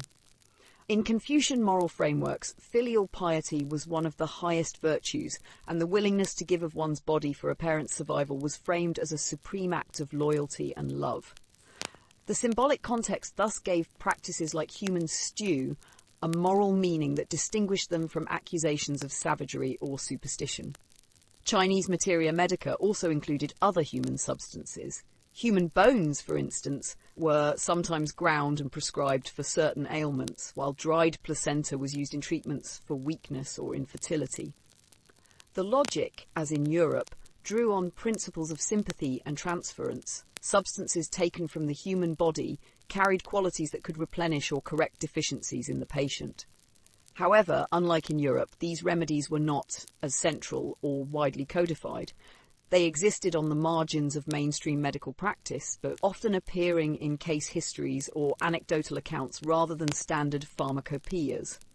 The European encounter with such practices, reported through travel accounts and missionary writings, often highlighted them as curiosities or as evidence of cultural difference. Jesuit missionaries in China recorded instances of human stew, sometimes portraying it as both shocking and fascinating. European readers, already engaged in debates about their own corpse cures, received these reports with a mix of horror and recognition. The fact that similar remedies existed elsewhere complicated the European tendency to define corpse medicine as a unique failing or superstition of their own past. Instead, it pointed to a broader human pattern. Across different societies, the body itself had been treated as a reservoir of healing power. At the same time, differences are striking. Where European corpse medicine became heavily commercialised, sold in apothecaries, traded across continents and consumed by nobles as luxury items, Chinese practices often remained framed within familial or moral contexts. The offering of flesh for a parent's stew, for example, was not about commerce or exotic refinement, but about demonstrating moral virtue. This contrast highlights how corpse medicine could carry radically different meanings depending on cultural setting, even when the underlying act, consuming human remains, was superficially similar. By examining practices like China's medicine of human stew, it becomes clear that corpse medicine was not simply a European curiosity, but part of a global story of how humans have understood health, vitality, and the body. In both East and West, desperation in the face of illness encouraged people to look to the most potent and symbolically charged substances available, the human body itself. While the forms differed, mummy powder in France, skull tinctures in England, filial offerings in China, the underlying impulse was remarkably consistent. The decline of corpse medicine in Europe under the rise of germ theory did not erase this broader history, but it did shift how Europeans saw themselves in contrast to others. When Europeans arrived in the Americas, they brought with them not only their own corpse remedies, but also deeply ingrained ideas about cannibalism as the ultimate marker of savagery. Reports of indigenous practices in South America were quickly framed through this lens, often exaggerating or misinterpreting rituals that had different cultural and symbolic meanings. In doing so, Europeans both condemned and misunderstood traditions that, in their own way, sometimes overlapped with ideas familiar from European corpse medicine. The irony was that while Europeans denounced indigenous rituals as barbaric, they themselves continued to consume skull powders, mummy flesh, and blood tonics at home. Among several South American peoples, rituals involving the human body after death were tied to beliefs about the transfer of strength, vitality, or spirit. In certain Andean cultures, small portions of flesh from enemies or relatives were occasionally consumed, not as food in the ordinary sense, but as acts of symbolic incorporation. These practices were rare and highly ritualized, associated with warfare, honor, or mourning. They reflected the idea that consuming part of a person allowed one to absorb their courage, energy, or essence. To Europeans steeped in the logic of humoral medicine, the underlying principle was not entirely alien, yet they dismissed such acts as evidence of savagery, rather than recognizing their symbolic dimension. Spanish and Portuguese chroniclers frequently described indigenous use of body parts in medicine. Powdered bones or ashes were sometimes applied to wounds, echoing European remedies that relied on bone ash for strength. In some accounts, fat from the dead was used to prepare ointments for injuries or illness. These practices, like their European counterparts, were grounded in the logic that the body retained power after death and could be used to aid the living. But European observers often portrayed them in sensationalist terms, emphasizing their strangeness while ignoring parallels with their own corpse cures. The most infamous accusations concerned ritual cannibalism among groups like the Tupinamba in Brazil. Accounts written by travellers such as Hans Staden described elaborate ceremonies in which captives were killed and consumed. Modern historians debate the accuracy of these reports, noting that they were shaped by European expectations and polemical agendas. Even if such practices did occur, they were deeply embedded in ritual and social meaning, not casual acts of savagery. Yet Europeans seized on these stories to brand entire peoples as cannibals, using the charge to justify conquest, enslavement, and forced conversion. The irony was sharp. While denouncing indigenous rituals as proof of barbarism, Europeans continued to import mumia from Egypt and drink human blood at their own execution scaffolds. Jesuit missionaries who encountered indigenous healing traditions firsthand sometimes recorded them in detail but framed them within European categories. Remedies that involved ashes, bones, or fat were described as cannibalistic, even when their use was medicinal or symbolic. In this way, indigenous practices were stripped of their cultural context and reinterpreted as proof of savagery. The same logic that Europeans used to defend their own corpse medicine, that it was undertaken for healing, not sustenance, was denied to the peoples they encountered in South America. The misunderstanding also reflected broader colonial dynamics. By portraying indigenous peoples as cannibals, Europeans reinforced the moral justification for conquest. Cannibalism became a rhetorical weapon. If the peoples of South America were guilty of eating human flesh, then European domination could be framed as both civilizing and necessary. The fact that Europeans themselves engaged in corpse medicine was conveniently overlooked or excused as fundamentally different. The double standard reveals how accusations of cannibalism were less about actual practices and more about constructing moral hierarchies. Yet, beneath the layers of exaggeration and polemic, traces of genuine indigenous medical traditions can be discerned.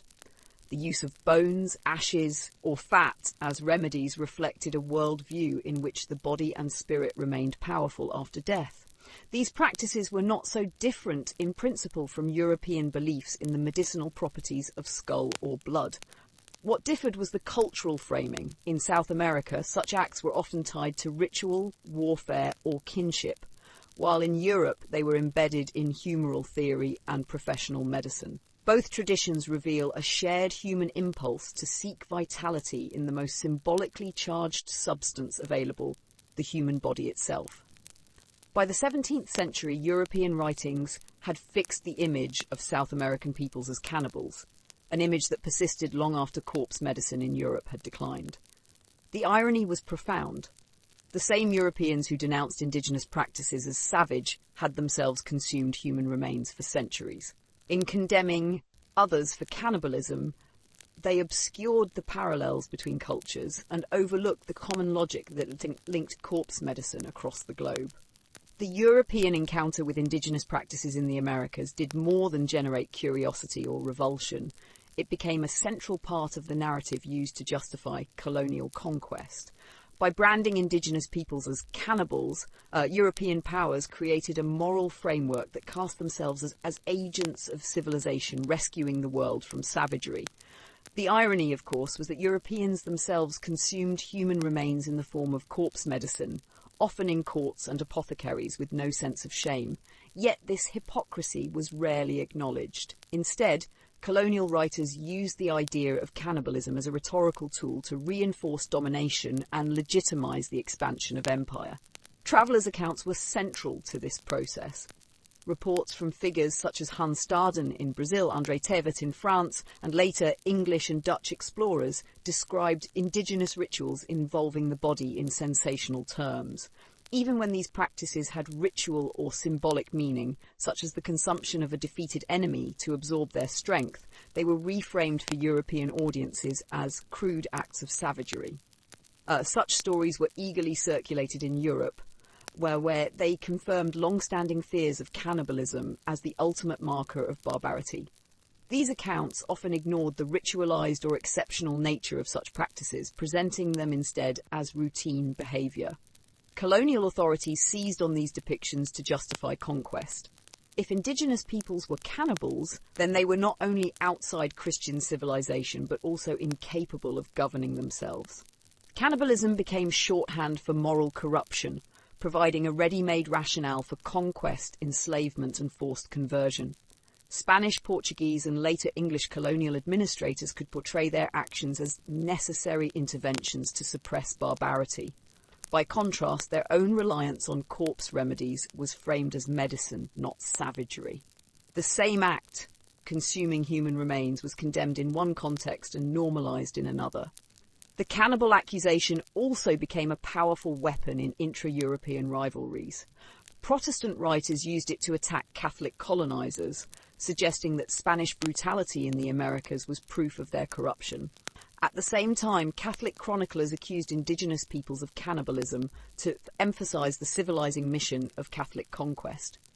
The trope of the cannibal was flexible, serving in whichever ideological purpose was most useful. What remained constant was the belief that consuming human flesh marked a people as savage, in need of external control. The irony is that European corpse medicine shared much of the same logic as the indigenous practices it condemned. Both traditions relied on the symbolic transfer of vitality from the body of the dead to the living. Both involved the consumption of blood, bones, or flesh under the belief that they carried curative power. Yet, Europeans insisted on distinguishing their own practices as medicine while labelling indigenous rituals as barbarism. This double standard reveals how accusations of cannibalism functioned less as descriptions of reality and more as tools of power. Accusations of cannibalism were also codified into colonial law. In the Spanish Empire, indigenous groups accused of cannibalism were often deemed legitimate targets for enslavement, since their practices supposedly placed them outside the protections normally extended to conquered peoples. Similar reasoning appeared in English and French colonies, where allegations of cannibalism justified violent suppression.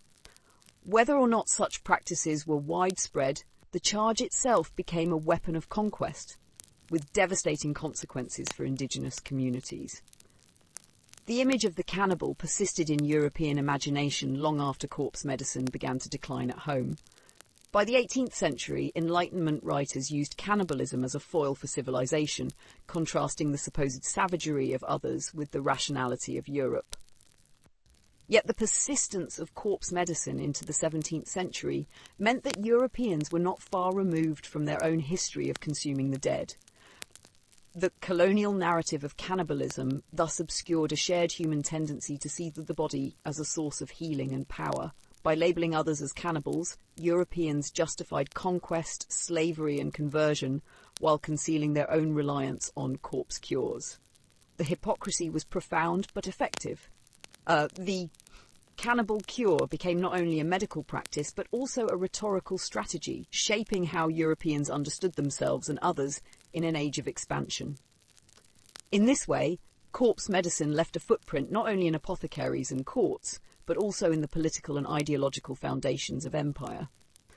Despite the stark contrasts Europeans drew between their own corpse medicine and the practices they condemned abroad, a broader view reveals striking similarities. Across cultures, from Europe to Asia to the Americas, human remains were believed to hold healing power. Whether consumed, applied or venerated, the dead were treated as a source of vitality for the living. The details varied, shaped by different cosmologies and medical systems, but the underlying impulse was remarkably consistent. This shared fascination with the healing dead suggests that corpse medicine was not a cultural anomaly, but part of a universal human tendency to see the body as both fragile and powerful, even after death. In Europe, as described earlier, skull powders, mummy flesh and blood tonics were prescribed within the framework of humoral theory. The logic was symbolic and practical. Bones stood for strength, blood for vitality, and mummified flesh for preservation. In China, human-derived medicines such as placenta or even the filial offering of flesh in human stew drew on different moral and medical frameworks, but reflected a similar belief that the human body retained a life force that could be transferred. In South America, indigenous rituals involving ashes, fat or flesh were tied to warfare, kinship and spiritual power. Despite the cultural differences, each case reveals an assumption that human remains were not inert but active, capable of transmitting health, spirit or strength. Religious traditions reinforced these ideas. In Catholic Europe, relics of saints were consumed or touched as sources of miraculous healing, while in Buddhist and Hindu contexts, relics also carried sanctity and were believed to protect or cure. Across cultures, the bones of holy figures were not treated as waste, but as vessels of power. The overlap between sacred relics and medicinal use of ordinary remains highlights how widespread the belief was that death did not sever a body's influence over the living. Anthropologists have long noted that such practices stem from a fundamental anxiety about the boundary between life and death. Illness, especially in pre-modern contexts with limited effective treatments, made people desperate for remedies that promised more than ordinary herbs or minerals. Human remains, imbued with symbolic meaning and tied to the essence of life itself, offered a potent solution. To ingest the body of another was to absorb qualities associated with them: strength, vitality, or sanctity. This principle, often summarized as "like cures like," appears across continents and medical traditions. European colonizers failed or refused to see these parallels. They constructed a sharp divide between civilized medicine and savage cannibalism, even though their own corpse cures rested on the same symbolic logic. This denial reveals how deeply cultural identity shaped perceptions of healing. Europeans could justify their own practices as medicine while condemning others for barbarism, ignoring the shared human tendency underlying both. The accusation of cannibalism was thus less about the act itself and more about who was performing it and how it was framed. At the same time, differences in meaning are worth noting. In Europe, corpse medicine was commercialized and professionalized, sold in apothecaries and prescribed by physicians. In China, acts like the offering of flesh for human stew were embedded in moral frameworks of filial piety, not commerce. In South America, rituals involving human remains were tied to warfare and spirituality, often public and communal. The similarity lies in the underlying assumption of power within the body. The differences lie in the cultural structures that gave those practices meaning. By the 17th and 18th centuries, as Europe began to distance itself from corpse medicine, the recognition of these shared practices became even more uncomfortable. The irony of condemning others while having indulged in the same remedies haunted European discussions, even when unacknowledged. Modern scholars now view these traditions together, not as isolated curiosities, but as variations on a universal human theme. In times of sickness, weakness, or uncertainty, people across the globe turn to the body itself as the most potent medicine available. The persistence of corpse cures across cultures demonstrates both the desperation of pre-modern medicine and the symbolic weight of the human body. For the sick, ordinary remedies often failed, but the remains of the dead promised something more, whether through divine sanctity, symbolic strength, or direct transfer of vitality. This universal fascination with the healing dead reveals not only the similarities between cultures, but also the shared anxieties of human existence. The fragility of life, the power of death, and the hope that one might borrow strength from the body of another to extend one's own. So what do we make of it all? For centuries, Europeans, from peasants crowding at the foot of the scaffold to kings sipping skull tinctures in their gilded halls, believed that the dead could heal the living. They ground bones into powders, drank blood as a tonic, and imported mummies from distant deserts, convinced that inside human remains lay the essence of life itself. It was medicine born of desperation, hope, and symbolism. Looking back now, it is tempting to dismiss it all as superstition or savagery. But to those who lived in a world without antibiotics, vaccines, or reliable surgery, corpse medicine made sense. The body was the most powerful thing they knew.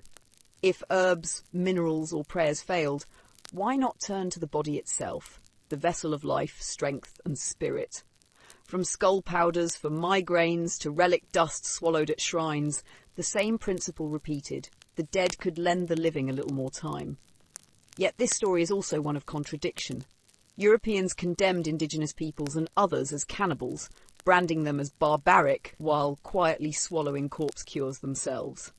Nobles turned mummy powder into luxury medicine, while peasants were mocked for catching blood at executions.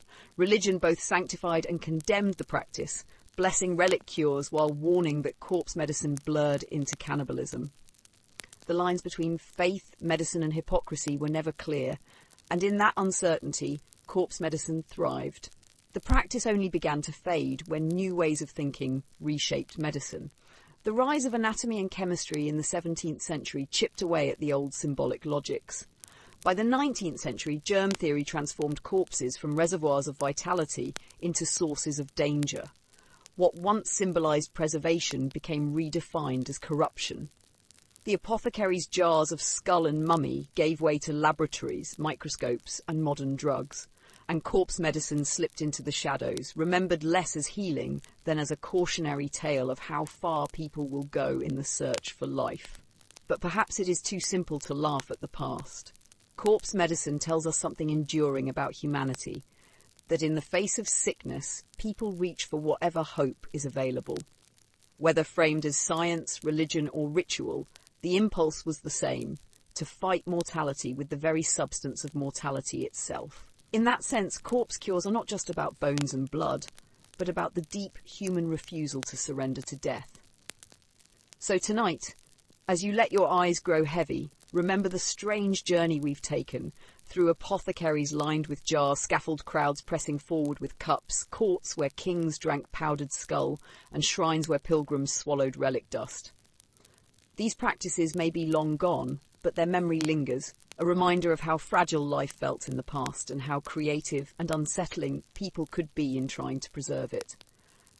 Close your eyes now, let the weight of history settle softly, and let the hush of sleep take over. The corpse cures are finished, the apothecary's fire has burned low, and the jars on the shelves have turned to dust.